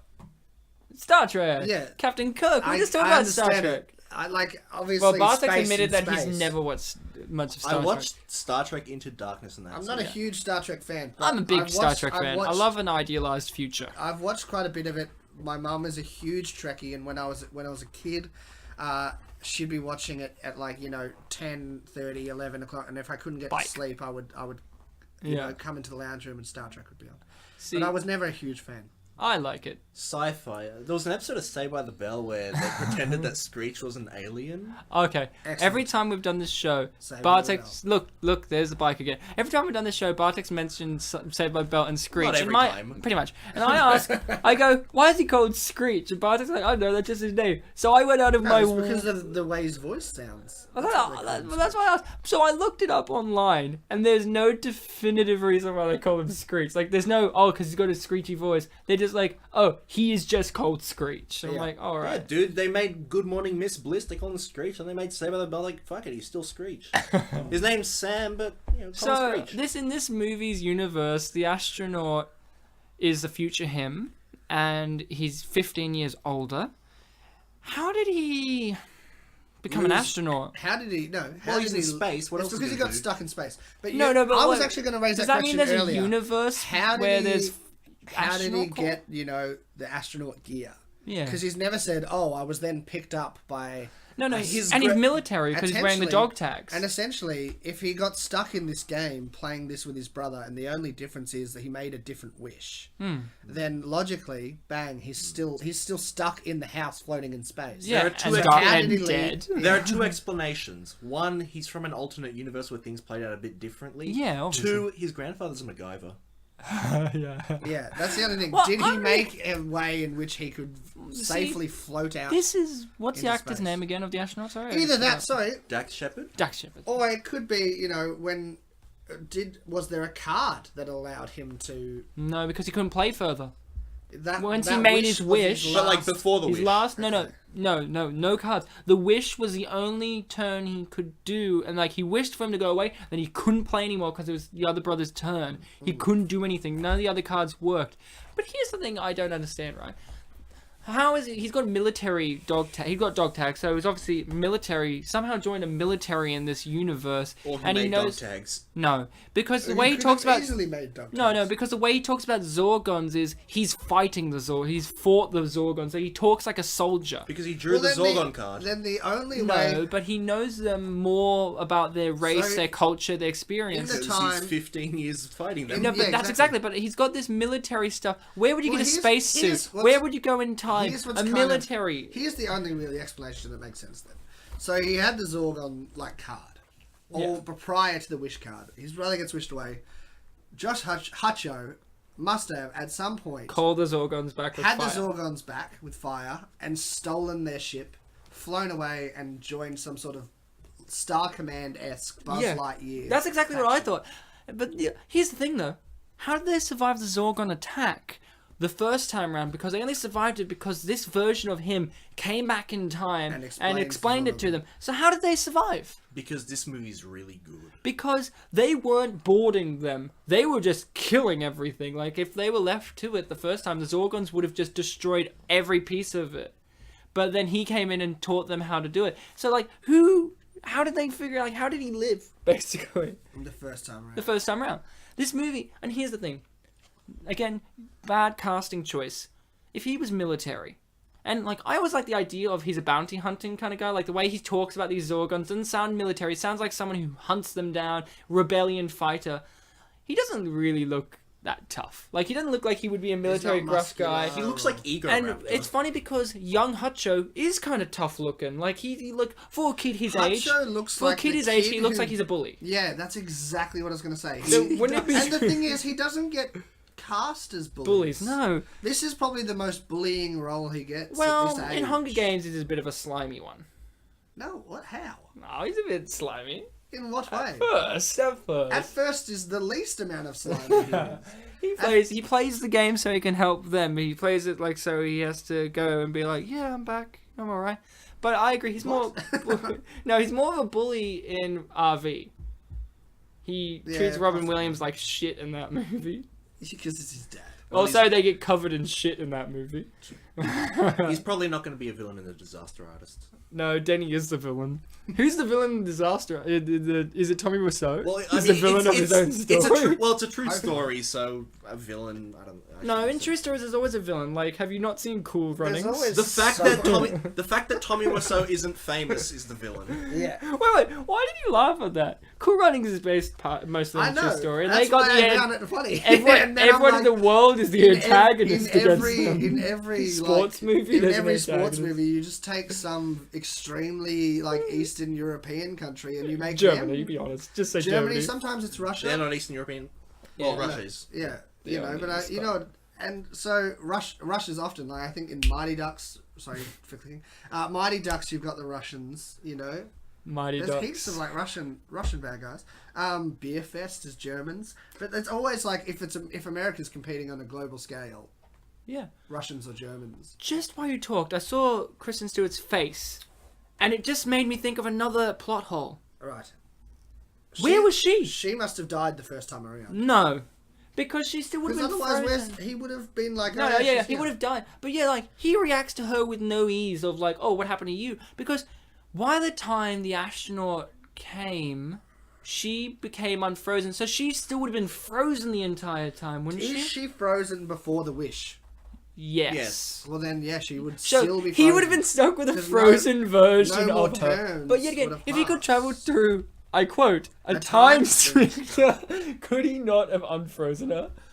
Couldn't he have taken her with him to the Space Corps? The thing is, perhaps with Would him there not having be a to better receive his movie? astronaut training, there's an interesting thing on Cracked where they say a sequel or a prequel to a film would have been better than the film itself. Yeah, I've seen it. And in this case, Dax Shepard's journey through space to become this space warrior, So a side who sequel. takes 15 years to discover how to travel through a time sphincter safely. Yeah. Would have made a way cooler film. But then you would have pretty much got a space version of Castaway.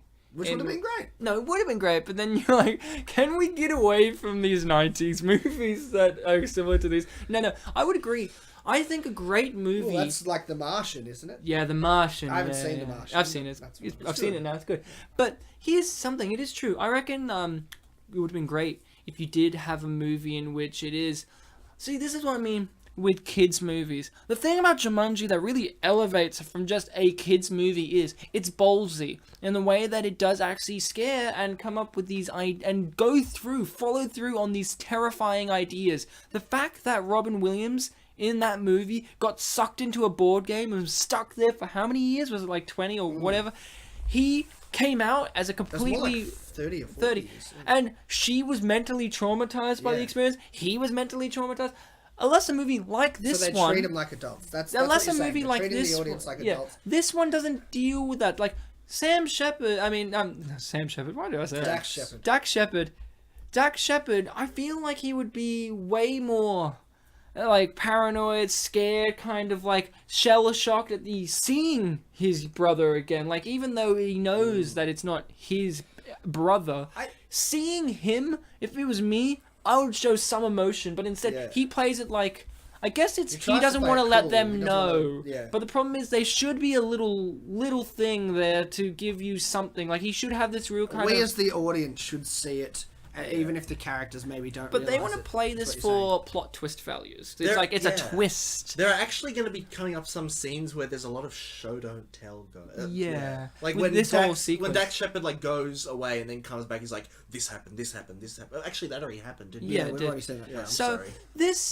but you know, like, I feel like there should have been something, because the great things about plot twists is when you rewatch it, you can piece it together, and the good plot twist is those little pieces are very intricate, and you may not even notice them your second, third, fourth time round. But this obviously being aimed for children predominantly, you don't get that. But with the film, like, obviously Jumanji is the jumping off point for this, because it is a sequel basically to Jumanji. That film, you watch it again and again, and there's little things that you start asking yourself, like, how did he do this? And like, how would he have survived? And like, bloop, bloop, bloop, and all that kind of stuff. I think when you come back to it, like, you watch this as an adult, and you can't see the value of it past being a child. But when you rewatch Jumanji, and you come at Jumanji with an adult sort of frame of mind, you say you appreciate that that girl would have been traumatized. Imagine seeing a boy, and she says it in plain terms, imagine seeing someone getting sucked into a board game and no one believes you. And then from Alan's point of view, going, imagine what it would be like. See, I watched that Jumanji now, and when Alan comes back and his family's gone, and he goes to his dad's business, and it's, you know, where homeless people live. Could I do an impression of the audience at this scene? Yeah. Oh God, I hope there are goats. Oh yeah. Where did this goo come from? I went like, oh, is that the goat's shit? Because it doesn't make sense. You know what I mean? Like, you can see why I asked that, because they're alien goats, right? Because they got like one of them is. Well, one of them is. I like his reaction is, it's just a goat. It's just a goat. Okay, it's not a goat. Like, what are the goats able to eat? Their shit glows green. Because it's obviously, that's meant to be shit that he stepped in, right? I feel like it, but at the same time, could it be just like ectoplasm from the ship? What are these guys, like, they eat meat. That's what we know about the Zorgons. See, and they love enough heat. shit around, and they love heat. So, like... Those are his footprints. Did they... Yeah, he stepped in the shit and then it's smeared it around. But, like, where did these... Are they breeding the goats? Yes, of for course. Food? It would make sense, because on the other side they have another thing like it. It makes sense because these guys are in space. Yeah. Space is very far and very long to travel. Hence the goats. So they breed these goats so that they can survive. Yeah. And that's why they're scavenging. They've already wasted their own planet, their own galaxy by the sounds of it. And now they're going around just burning anything to survive. And here's the problem. The lore of this film. Am I supposed to feel bad for the people that I don't think you are meant to feel bad for the Zorgons. I kind of do. I do, because they talk about them like they're bastards, but it's like they're clearly just beasts with the ability to manufacture. Like they don't obviously got the intelligence to build tools and but at the same time they're blood-hungry beasts. Like, they're not us in the ways of, you know, we are like that too. We're a self-destroying society, race of people, and also, for a race that's supposedly, like, really dastardly, really evil, that you haven't seen throughout the whole film until here, the first shot you see of them, like, get a good look of him, wasn't really that menacing. It was just his It wasn't a dramatic reveal. Maybe it's like, you know, these are what these guys look like. They're not that bad. So, we know who made the Zorgons? Stan Winston. Or at least Stan Winston Productions, and of course he did Jurassic Park and stuff like that. So at least they got top quality. I like I said this at the start, I think what the strengths of this movie are the fact that they use practical effects, locations, backgrounds, anything like that. And then when it does, the thing that really makes it weak is when they have a practical creature and then they have to have it do an action scene and then it's a CGI, like the robot. It kind of really disappoints, because if the 1950s sci-fi films can do action sequences with proper robots, you could do it today. You know what I mean? Like, of course they weren't great, but they used filming techniques so it could happen. I'm just saying Jon Favreau could have done that with this. Like, the robot it's just so awkward to look at. We could even have had then. a Robbie the Robot. Yeah. He could have been the new Robbie the Robot. I'm just saying, we need more cool robots in cinema. And or the inflatable balloon from Airplane. The autopilot. Yeah. Yeah. Oh my god, that is actually terrifying. The tongue whipped out of like a frog, though. That was the weirder part, because they've been doing it like lizards the whole time, but now it's like, is one of them... Yet again, maybe different genders have different tongue types. True, we don't know like maybe the biology females of have the ones. lizard tongues, and the we males don't have know the what frog. their evolutionary thing is, exactly what's happened. You know, All we know is they're like reptilian, and that probably they're cold-blooded. You know, maybe there's amphibious like frog. Yeah, Dax Parts Shepard's of it. character's probably racist. Or speciest, whatever. It's racist. They're a race. Space. They are a species, though. This robot, I love the little I was about to say, yeah, same here. the little thing in his chest that repaired him, that like came out. It looked like it was going to stab Hutcho in the eye. Yeah. That was very, very Sam Raimi-esque. This little thing, and I like how that's like the central computer. Like that's what I get. Like this Little bird-looking. this little bird Looks like a bug looking woodpecker. thing. Yeah, it looks like woodpecker, and that's what it's trying to do. I like how that's its central I intelligence. loved how it like had to like scan to read the card a bit, and it's like, okay. Like, all right, he's got a card. So the robot's not defective, the here's thing's the just thing. selective. It was There's a- defective. Yeah. Initially, Here's a thing in this movie. and it's defective until you reprogram it. Yeah, exactly. There's a thing in this movie, right, where he got what was it? Admiral. He got Fleet Fleet Admiral. Admiral, and he's just like, look, I got Fleet Admiral, and then like Dax Shepard's like, yeah, so am I, and he just like throws his Well, that card. wasn't his actual reaction. Yeah, but basically his was, "Oh, I'm reaction so was, sorry." "Oh, I'm so sorry," but then he was like, "Yeah, but look, I've got one too. Screw you." And it's the twist is it's the same card. Yeah, exactly the same card. He's kept it all these years. Yeah. He went through a time sphincter with that the card card, in yeah. his pocket. The card's bigger than the time sphincter. But yeah, but he's bigger than it too, so I guess it doesn't matter. Obviously, I'm like pretty much shoving my fist through a circle I've made in my fingers. This is him. Oh, Time poor, sphincter like Shit, that. just got anal. poor Eloise. That's But Oh my god, Ryan.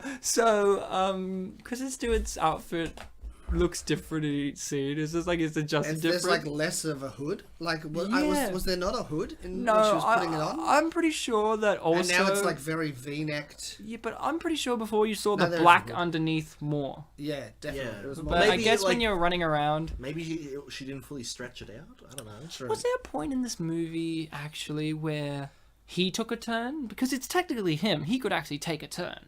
True. Dax Shepard. Like I thought there was going to be a plot twist. Where in my he mem- gets well, to turn it at to the be end or yeah, something. like no, like like they're running around. He's like, I'll take a turn, blah blah blah, and they're like, Well, oh to my be god. fair, it's a game for 2 players, and technically there are 3 persons. Yeah, but he's I know they're the he same is one person, of but them. there are 3 individuals there. Yeah, but also Maybe the game's this not is a that smart. rip.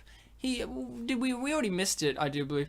But when he got caught cheating and he got launched into outer space, I don't think that was fair because he wasn't cheating. He was catching someone else out who was caught. He Yeah. caught them out cheating, and then he fixed the game, and the game punished him for doing that. Like Yeah. you got caught cheating. Like I guess the idea is He was the last one. everyone to in the adjust room the game. everyone in the room saw you move the piece when you're not supposed to, while the first kid moved it when no one was around. But I feel like it was So a it dick basically move. says if you get caught, it's. But I felt like everyone in the room agreed that that wasn't cheating. Like when does the game's a dick? That's what I'm saying. Jumanji wouldn't have done that. Well, I Just guess the saying. little brother was a bit upset about the whole thing. I think but also like. But he knew it was fair. The plot device of like. They obviously wanted to bring up cheating because it came up in Jumanji. Now, what happened in Jumanji when Peter cheated is he started turning into a monkey. That was great. Right. I think that's a much better and more genre relevant punishment Yeah. than getting shot out into space. Like you, but again, it's more heavy and brutal. Like you cheat, you die. Like in Jumanji, it's like you cheat and you get a slow, agonizing Yeah, punishment. and remember, if you die, unless your opponent wins in their next turn, it's over. It's over, and the highest you can get is 9. yeah. Or get a good card that'll go you further, but yeah. Also, he gets 2 wishing cards, and he never wishes for this agony to be over. Yeah, he still he wishes for his brother. Well, the game's about to end, I guess, but yeah. Yeah, but like, you know what I mean? Like, I would. But he did the noble thing, which was Wish that the astronaut got his brother back. which was cute. But it's also kind of awkward because, like, you would imagine it would have been an adult version, but it's like for the audience, you got to be like, oh, it's like obviously he only remembers him his as brother like, as a kid, as when they last saw each other. Could you imagine the amount of mental damage he actually has, Dax Shepard? Like, that's the thing about Jumanji. You actually got to see that Robin Williams was a damaged individual from his experience, and you got to see that she was. Dax Shepard looks like he's fine. Like, yeah, I suppose you get a little bit of it here. Like, you see his excitement of seeing, which is kind of strange because he showed no excitement. The same kid. Like, you should be going. Like, he should have had that reaction to him in the first place. I guess because he understood what was going on, and this one truly is his. Yeah, I feel like there is a great genre happening in this film world of the Jumanji genre, we can call it, in which it is going into a board game universe, because we have other movies that are like getting stuck in video games or computer games coming out to us, like the great TV show Ace Lightning. And yeah, I feel like there's more that could be done with Lawnmower Man, and we could do more where it's like board games, because I feel like what makes Zathura different too from Jumanji is Jumanji has more of an Aztecian mystic feel, while this does have more of a sci-fi. Like, you know, like the game is like magical, obviously, but since it's sci-fi, like since it's inhabiting everything sci-fi, while Jumanji had like, you know, kind of more magical elements like giant spiders and you go through the floor and all that kind of stuff. What you're saying is like Jumanji was, you know, it was like a jungle adventure movie genre within the platform of getting caught in the game. Yeah. You're saying Zathura goes in a different genre, but it's the same sort of thing. So where it's sci-fi instead, yeah. So you're saying possibly you could go, let's do a third film along this sort of series, and it could be set in Western. Yeah, I reckon you could do a series. So you could do it for almost any. And I feel like you shouldn't just. I feel like you shouldn't just narrow it down to kids' movies, because I think that's what the. Oh yeah, Wolf of Wall Street was a great Monopoly movie. Yeah, but I feel like this movie, I really do reckon it could have been a great adult movie too. Like, where you could still have kids, but not kill the kids, obviously, but have more of an adult feel to it, like this idea of Dax Shepard being more traumatized. Like, you know, that's what was great about Jumanji. It went more adult. But I reckon you could even make proper adult movies. I need a 10. You can't get a 10. You can't get a 10. The highest is 9. But the best part is... It's like they think we wouldn't have realised that as an audience. Like, well, wait, dude, you can't get a 10. You can't. It's highest is 9. Yeah. But I feel like you could do this kind of genre with other conventions and genres, and as you say, like you could do like 9 spaces. That's a huge amount of spaces. Yeah, it's literally just to end the game. Yeah, exactly.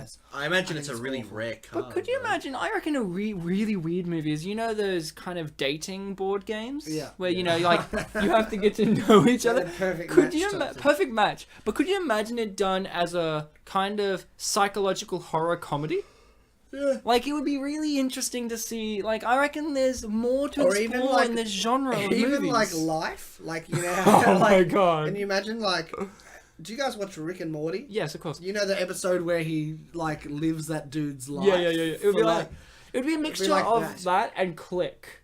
Where, you know how Click, it goes to that thing. That's also a movie I kind of want to talk about on the show maybe one day, but it's also too good for the show. True. So, alright, so the game's over. They've finished the game. Thank you for playing. Yeah, and then it's just like, alright, now what? Oh, it says game over instead of you won. Game over. Yeah, because that's what you care about. You at this point in time, you really want this to be over. Jumanji, you don't care that you won the game. Nobody You're cares. just trying to survive. Well, one of the characters really cares. In Jumanji? No, in this movie. No. Oh, the winning kid. The winning kid. He's like, I finally won, but also throughout the whole. But in all fairness, he's been the kid. I will give him this. He's the kid in this movie that's like, I don't want to play anymore.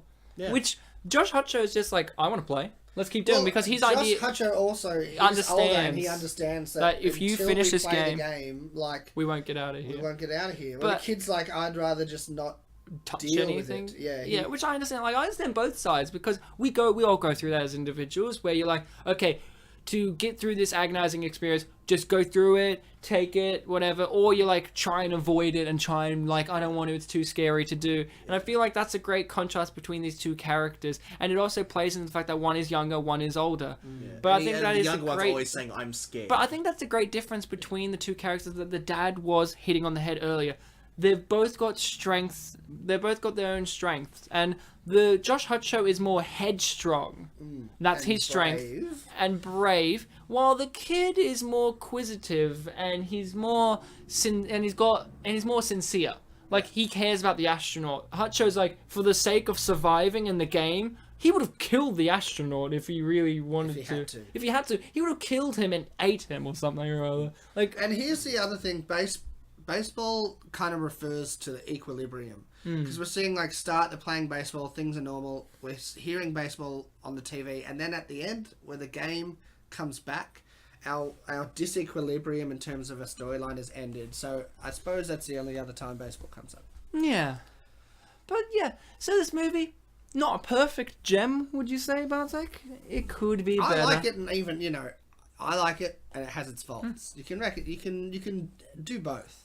I mean, Now, there was a Steve McQueen bullet thing? because his dad does owner, cars. So if you love cars, you do Death Wish and any Steve McQueen movie. Richard. Richie is the name of the pet. Wouldn't it be great if the dad's name was like a young person's name? Like, hey Tyler. Tyler is never an adult's name. Tyler Perry. Tyler's son Or is Walter. Zeke. Tyler Perry. Zeke's an Amish person's name. Dude, Tyler Perry. Tyler Perry's not a grown man. Tyler Perry's dumb. He was great in Gone Girl. So many He dumb was. movies. He was excellent great in Gone Girl. yeah. Like, there's so many actors, like you said, where they do comedy things that you just really want to see more from them. See, Tyler Perry is the opposite. Does comedy things, and you don't want to see more of them. but- You wish he'd stop doing them. But then you see something like Gone Girl, and you're does like, drama, and you're like, holy just shit. Just do fucking that. do that, Well, Tyler and he Perry. was- Just make a career out of being a good actor. And even then, he was still funny in that role. yeah, he was, was still funny. And because- so he doesn't need to be the. He doesn't need to be stereotype. Medea. Yeah, he doesn't You need know, to be. Oh, fuck. There's a lot of movies that we've talked about, a lot of stars, and just before this movie ends, we've got to, address that these stars, except for the main, except for Lil tell you Peep, what, have gone on to a really good career. Like, yeah, I made fun of Kristen Stewart with she's Twilight had killing her success, soul, you can but say she's kind of gone like a Shia LaBeouf route of Yeah, she doing definitely weird has. art projects, really Which interesting, challenging definitely, roles, pushing I was- herself, and obviously her thing is she's been in the public eye since Twilight. Thank you, Olsen. She's been in the public eye, so she's one of those stars like Shia LaBeouf, less so than him because he's been popular since he was a kid. We didn't know her as a kid very well, I don't think. Twilight was a big thing, where they're under the public eye and getting scrutinized for everything, going through these tremendous things, and coming out of it doing weird things where they could just break down, which they've done. Shia LaBeouf and her have both broken down, but what they've Shia done, LaBeouf on a much larger scale. yeah, more public scale. That's the difference. Public scale. I don't She's think more she's broken in confined. the way that he is. She's she's more had some- confined in Didn't her. Shia LaBeouf get raped? He got raped, yes, during his own breakdown performance. But he, those two. What I'm going to say is, I appreciate what they've done, which is they've had a mental breakdown, they've had problems, and they've turned that energy and focused it into creative endeavors. And that's what I'm just saying. And I feel like this is a great example of a creative endeavor that was ahead of her, because this was her young, energetic. She was actually engaged in the role. And then we've seen her fall, and now we're seeing her come back in a different direction than where this movie made us think that she was going to go. One thing I just want to say also, like at the end of the film, she's like, we never speak of this, and they're going she to puts their, on a baseball they're cap. going to the car and that sort of thing. So it seems like she's still got her plans of Going out. Yeah. on her date. She's gonna repress I find it. strange is with such a traumatic thing that happened, I'd just be like, I'm done. No. Like, I almost died in space today. No, I'm going to understand. cancel this date, take the rest of the night to myself. I understand chill her out for a night. reasonings, Yeah. because you know why I understand her reasonings? Because it was the only thing in her world that she was looking forward to. And although, I understand, I've gone through many experiences in which, I've gone through hell to get to an experience, and even though there's times where even I do what you say, where it's give up, blah, blah, I understand the reasons of why she will want to do it, because she wants to still have that thing. It's the one thing she looked forward to. She spent the whole day sleeping. She had to look after these kids. She had to fight with aliens and all this. And all she needs is to go on this date. That's all she needs. Yeah. Like, I think it's a strong female character. What I'm saying is, I think you would, whatever you had to continue on the rest of your day with after having this Zathura adventure, would not really, and even in the following days and maybe weeks, would not really hold your attention. Years. You would not be totally... She'd go Maybe on that date... even for the rest of your life. And she would not be totally present, because she'd be going... Fuck, man, like, I was in space. That's why I said post-traumatic stress disorder is what they all suffer from. Imagine if the guy she's going out on a date with, like, complains about, like, anything that happened to him. Yeah. It'd be like, well, you should know what happened to me. Obviously, it's going to be traumatic for those two kids, especially the younger one, because it does. But I think it would be really traumatic for her. I'm going to say she would be the most traumatized, I dare to say, because she wasn't involved for a good part of it. She woke up and this was all happening. And she had no control. Well, she didn't realise it until... Not that a lot of the characters had control, but out of all the characters, she had the least amount of like control over what was happening. She wasn't a player. She didn't have any understanding. And I think what also is, she's in that years of your life where you're going through lots of changes, being a teenager, wanting to party, and having that kind of experience really changes you. Like, it would make you as a person. Yeah. Well, with the kids, obviously it will, but they've still got the innocence of childhood. At the end of this movie, they're still innocent. They're still cracking jokes. She is clearly dead. This is like, for me, like, what just happened to the kids could kind of be like Narnia, where, you know, at the end of the Narnia series, Susan imagines it was a game they played when they were kids and it wasn't real. They could, 10 years down the line think it was a game that they played. Like, your memory could suppress it. But she's old enough to go, no. That actually happened. But she's going to repress it. Yeah, but that's her attitude. I think what a child's mind can do to, like, cleanly and wholly repress a memory or disguise a memory is greater than that of what an adolescent can do. That is true. And even worse, the credits didn't acknowledge Naughty Dog. Naughty Dog, nope. They acknowledged Nickelodeon and SpongeBob. So, we've come to the end. The credits have rolled. Bartek, I would really like to hear your thoughts and opinion on this movie and a rating out of whatever you feel is appropriate. This movie, when I first saw it in the cinema like 11 years ago with my friend and his family, I remember it being pretty good. Like I mentioned earlier in this episode, the beginning part of the movie before all this stuff happened with the brothers bickering, it reminded me a little bit of how my brother and I used to bicker a lot. But yeah, and then we chilled out over the years. And then this actual space adventure and a lot of the whole board games things. I was engaged in that, and it was a lot of fun. And yeah, there were a lot of things that I completely forgot about, like the sister. I completely forgot she was a character. I completely forgot about the invaders, and I completely forgot about the gerbil, Richard, whose name we only just remembered Richie. now. Richard, and Richie. Yeah. And of course, I forgot about the bike. Which I didn't even really notice the whole thing about it until you brought it up in this episode. I thought, he's right, there's the bike, there's the bike, there's the bike. But yeah, then there are all these kind of, plot hole elements that, in a lot of movies that we've done on this show, we talk about how things have been really well thought out, how things are multi-layered, and, I don't really count this as the bringing up of the word in this episode because it didn't really get brought up legitimately, except in the fact that it didn't get brought up. Yeah. So, yeah... This movie, it could have been a lot better than the other things we've done. It did teach us some things like family's important, but really, that's just a different way of saying what Kangaroo Jack said better. Yeah. So, you know what? I didn't even have family. That was about friendship. Well, friends of the family you choose, right? Yeah, the friends were close like brothers, Ryan. Yeah, they should have chosen me, Dave. They were close like brothers, even though one was black, right? And one was they were using it in the way that black people often use the word brother, which is more meaningful, I think. Yeah. So all that said, yeah.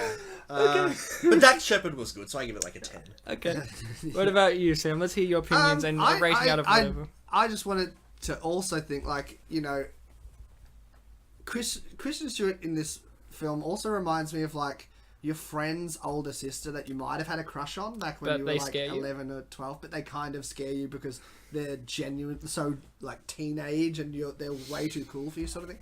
I not unlike Bartek, definitely have relate to the bickering of the brothers. I have an older brother and I have a younger brother, and me and my older brother bicker quite a lot and always clash heads. And I think watching it, differences me watching it as an adult the first time I watched it is I probably found even more like meaning in like the brothers bickering because I'd understand my relationship with my brother a bit better.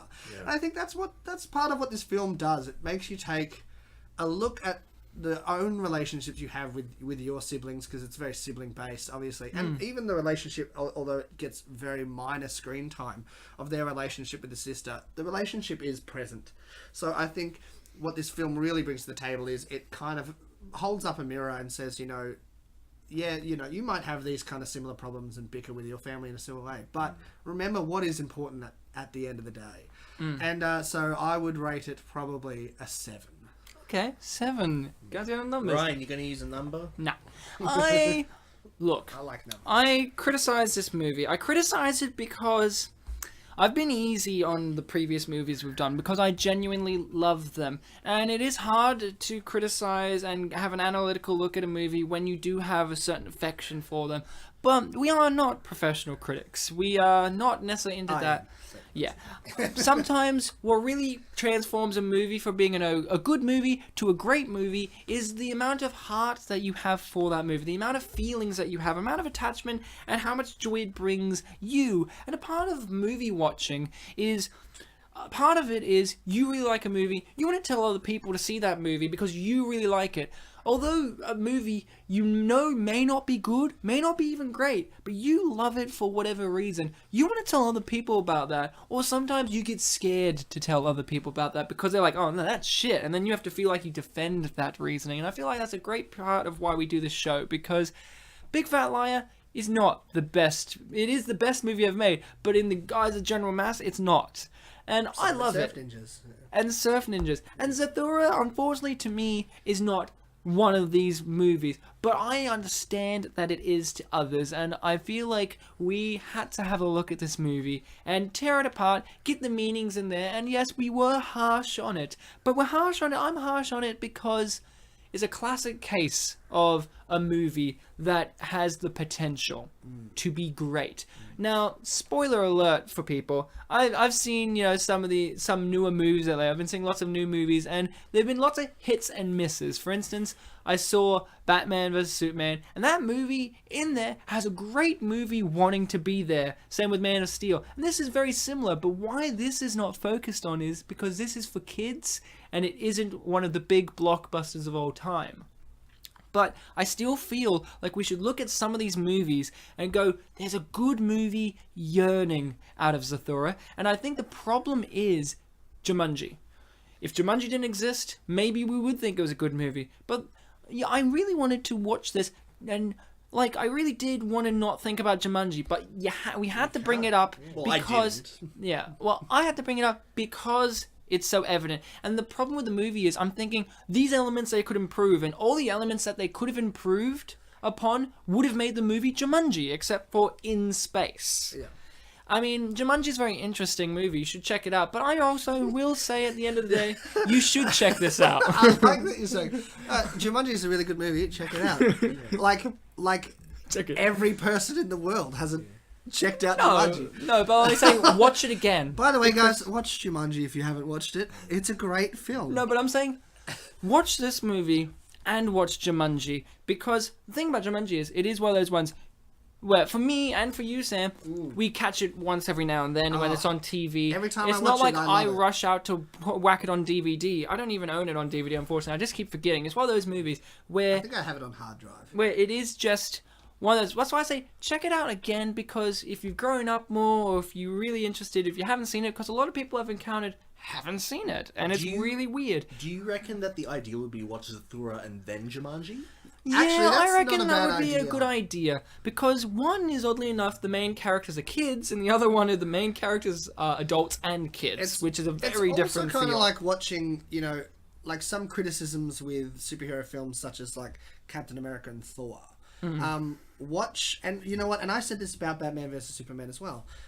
Captain America and Thor individually as films, they're not fantastic, but if you watch them after having watched the Avengers with the attitude of this is a prequel to the Avengers, which I've seen, they actually stand up a lot better. And I think in the future, hopefully, fingers crossed, because I rate Batman and Superman pretty much what I rated this film, maybe one less. Hopefully that's what will happen. You know, we'll watch the Justice League, and when one day watch Batman versus Superman afterwards and go, it's very good at setting this up. But that's a whole issue of its own. With Zathura, it's just a standalone movie. It's not connected to Jumanji. It's not, like, it's by the same person, but it's not in the same universe. But that's hard to go with. But Jumanji is a part of its history, and I say I would give this movie a meh out of yeah. That's what I feel. But Bartek, there's other people who had other opinions. And just to reiterate what you said, you specifically looked for ones that didn't mention Jumanji. Well, no, I specifically tried to get reviews that didn't focus on the fact that it was space Jumanji. Okay. There will be references to Jumanji, I'm pretty sure. Yeah, there is. But there was lots of ones that were just like, this is just Jumanji in space, and that was like the consistency of the reviews. So I'm trying to get a mixture of the barrel here. Ones that are negatives and ones that are positives, because we felt a bit more negative, Sam felt a bit more positive, and, you know, that's a part of the joy of a masterpiece, is finding the negatives and positives. So this one, I love this review because it perplexed me for a little while after reading it. Okay. 10 stars. Kids only. No adults allowed. That's the title. If you're watching this show...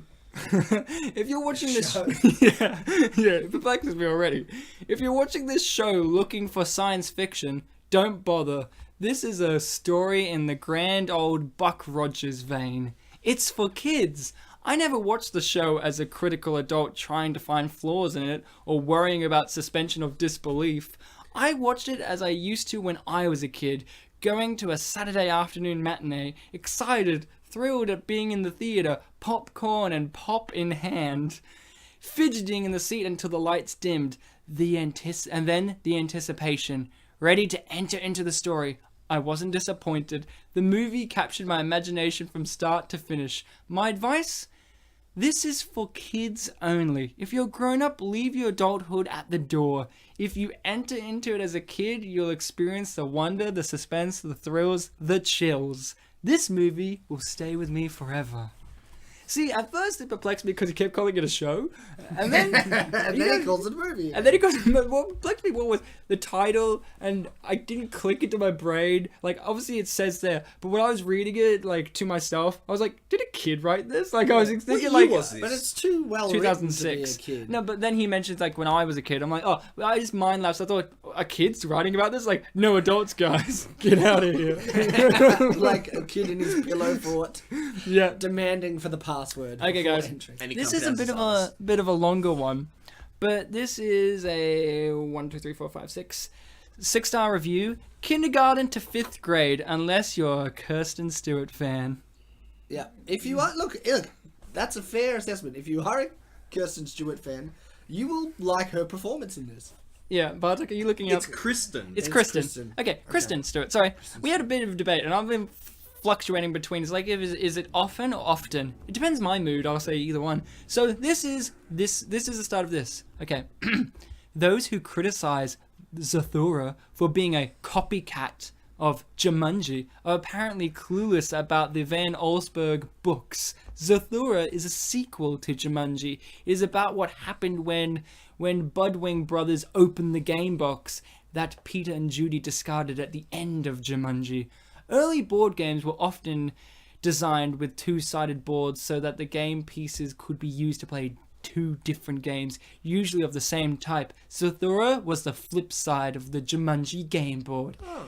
Yeah, right? And the ones the brothers chose to play because Walter did not like jungle games, so it is supposed to be like another Jumanji. Yeah, I'm learning a lot, guys. That's fantastic. Having grown up with this same sibling age dynamic, 6 and 10, I was not surprised at the amount of yelling, anger, resentment that goes on between the two brothers. I was, however, surprised that anyone would find this sort of thing entertaining. while their divorced father, Tim Robbins, playing the only sympathetic character in the movie, is away at a meeting, the younger brother Danny finds an old Zathura game in the basement based on those old 1950s tin toys. It involves 2 tin spaceships on a track racing around space. Each spin of the dial determines the distance the ship will move on that turn, and a card is ejected detailing what happens to the ship at the point of space. As Danny and Walter face the challenges of space, they discover that they can work as a team and they can develop some affection for each other. A more unrealistic idea than anything they actually encounter in space. They put that in brackets, like the idea that they actually get affection for each other is more unrealistic than space lizards. Brilliant. Like the source book, the movie adaptation of Zathura targets kindergarten to grade 5 children. Like Shark Boy and Lava Girl, older viewers will find very little of interest other than a fun production design and nice effects. Unfortunately, Zathura is not as pure as Shark Boy and Lava Girl, which uniquely refused to compromise to its for kids only story. Zathura does compromise as the producers attempt to expand their audience by creating an older sister, Lisa, played by Kristen Stewart, who was not a character in the book. While Stewart is fine in this role and even provides some comic relief, it is rather disturbing that the producers chose to turn her into a prepubescent sex object, blustering around the house in her underwear for most of the film. Van Allsburg's book illustrations are the best part of his books, but a hot teenage sister is not an image he has ever published. Then again, what do I know? I'm only a child. And how old is this person meant to be? I don't know. That's such an adult review. He said that Robert Rodriguez's movie was better.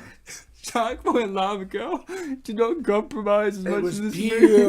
It was the pure fear. Oh, you should see it. George Lopez is the villain. That's enough. It's awful. Talk about it like it's not awful. I'll take Mario Lopez, thank you. He wasn't Saved by the Bell. Okay, let's get through this. He's a handsome man. He's still very handsome. 2-star review, everyone. He hasn't changed. Wow, guys. He's not aged at all. 2-star review from 2008. Okay. Someone get those kids to shut up. Is that your Jerry Seinfeld? Yeah. Someone What get is the these- deal with these kids? Tell these kids to shut up. Okay. I'm the richest actor. No, I'm doing. We had a drama Chandler teacher, Bing. Dave Tredenick, who used to just say. David. This is how he would have said it. Someone get those kids to shut up.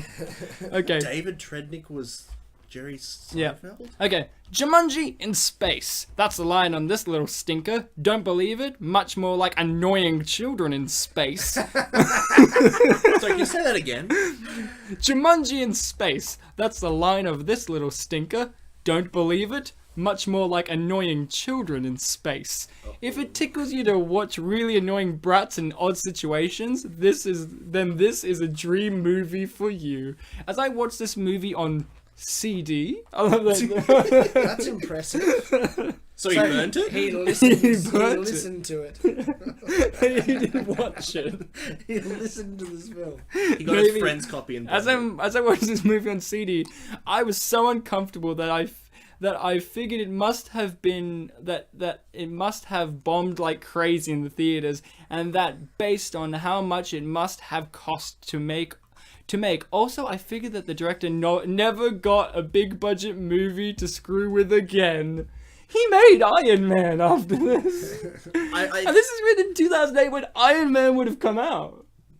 Yeah. So this guy's like, yeah, so I figured like, the director never got a big budget movie to screw around with again. As we speak, Jungle Book's just coming out. Yeah. Which I think looks good. I think this... Oh, you're not done with the review? Oh no, I'm going on. I was right about the bomb. I was right about the budget. And the director goes on to make a mega budget, mega successful Iron Man. Only in Hollywood. Whatever success there is in the future for director Favreau, this is frustratingly annoying, whiny nonsense, and it is a nonsensical mess, is an unfortunate stain on his resume. Wow. I think the reason it didn't do as well is because it got ganged up on by Chicken Little and Goblet of Fire. Oh yeah, Chicken Little really As blew if it out of you're the water. and Goblet of Fire is one of the better Harry Potter films. It is, yeah. So this one's a 10-star one, guys. I'm watching this movie right now. What year was this made? 2007. Well, that's not right now. Okay. Yeah, but he's watching. Excuse me. No, I would like to say, when they mention this is how they start. No caps, might I add, just lower. So it's like they're already halfway through a conversation. Like you've just walked into this review. Right now, yeah. No, I'm watching this movie right now. As a member of Blockbuster.com, and they include that as a hyperlink. As a member of Blockbuster.com, I am currently in the situation where I feel free, like I've seen everything. I was starting to get burnt out on movies, finding nothing lately that was unique, riveting, or unpredictable. This movie is charming and refreshing. It's a great movie. I've seen Josh Hutcherson before in Little Manhattan, which is another favourite of mine. Dax Shepard is actually becoming one of my favourite actors also. The little boy, Jonah Bobo, is adorable, and Jon Favreau will always be one of my favourite all-time people in the industry. Made is one of my top favourite movies of all time. I guess he has a movie called Made? Like, Made is one of my top 3 movies of all time. I wouldn't hesitate to strongly recommend this movie to anyone and everyone. Okay. Well, except adults, because no adults allowed. No, we have That a was a little... different guy. Excuse me. Next one. This is a 1, 2, 3, 4, 5, 6-star review made in 2006, so the movie came out. Now, this title really engaged me. Take Care of Zorgons. Right. Not beware of Zorgons. No, take care of them. Okay. I find this movie kind of ridiculous. No one really wants to learn from TV, and even as a naive Because child, this is a good show. even as a naive, good show. Even as a naive child, you don't want to. Do not tread your little brother like Walter did. You listen? What country is this from? Germany. Okay. The Germans, they're the bad guys, right? This guy's a bad guy. I like the idea that he's just saying it like in a German accent, like, do not tread your little brother, Walter. Did you listen? And never ever wish that your bro would not even have been born. Maybe you're gonna end up as an astronaut lost in space. The movie shows how not to do it, how not to tread your brother or father, and how you should wait. This is the best part. And how you should never, oh god, and how you should never ever eat.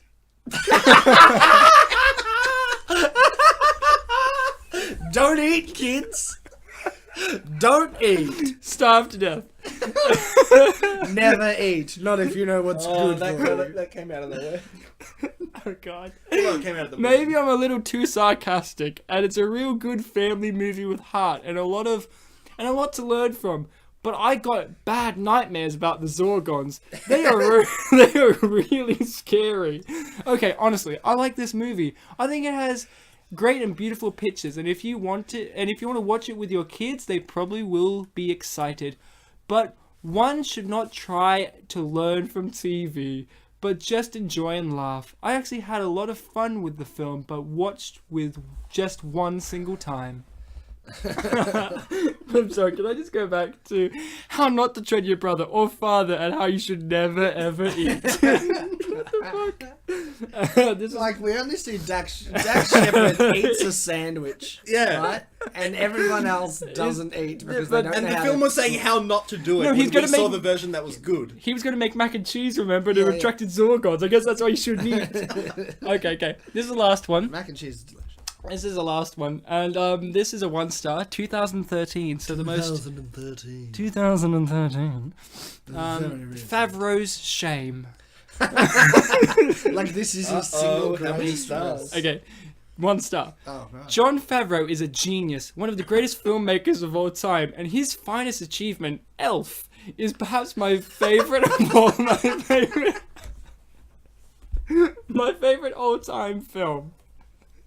Sam, Excellent film. It is great. Excellent film. Sam just like dropped his head on the table, just laughing all the way. Okay, Elf is perhaps my favorite film of all time. Having said that, Zathura: A Space Adventure is garbage. Quiet.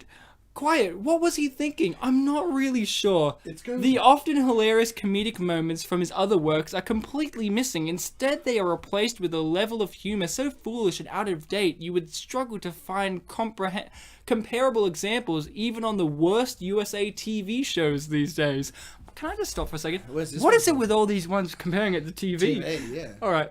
TV shows these days. I wanted to like Zathura: A Space Adventure. I love Jon Favreau's other films, and I enjoy watching him on TV.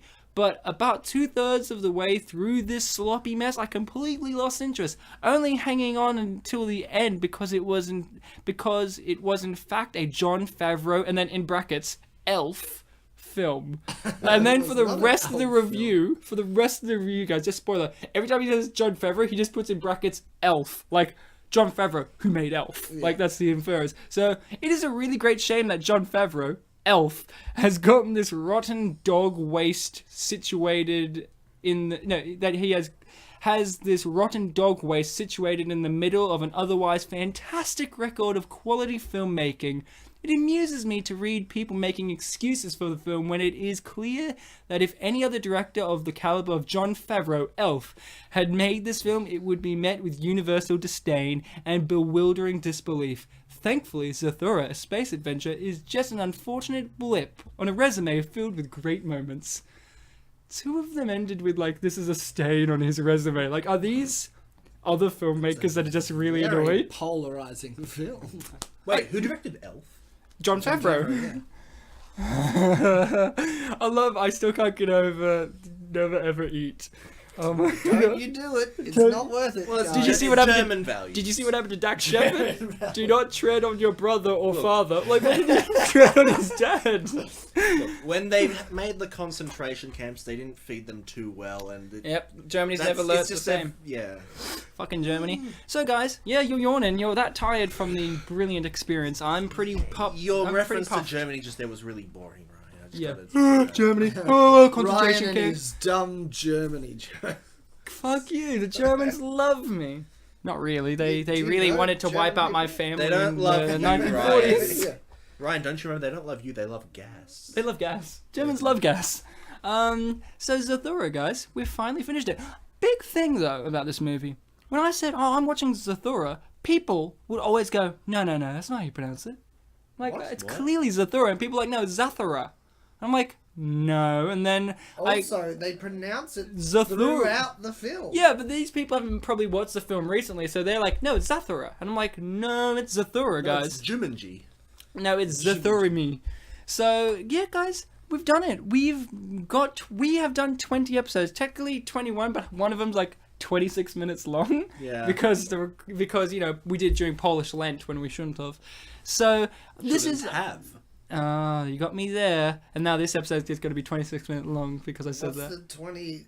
Why was it 26? Because like Mike, we recorded it during Polish Lent, and God struck down upon us because we had a German guest called Alistair.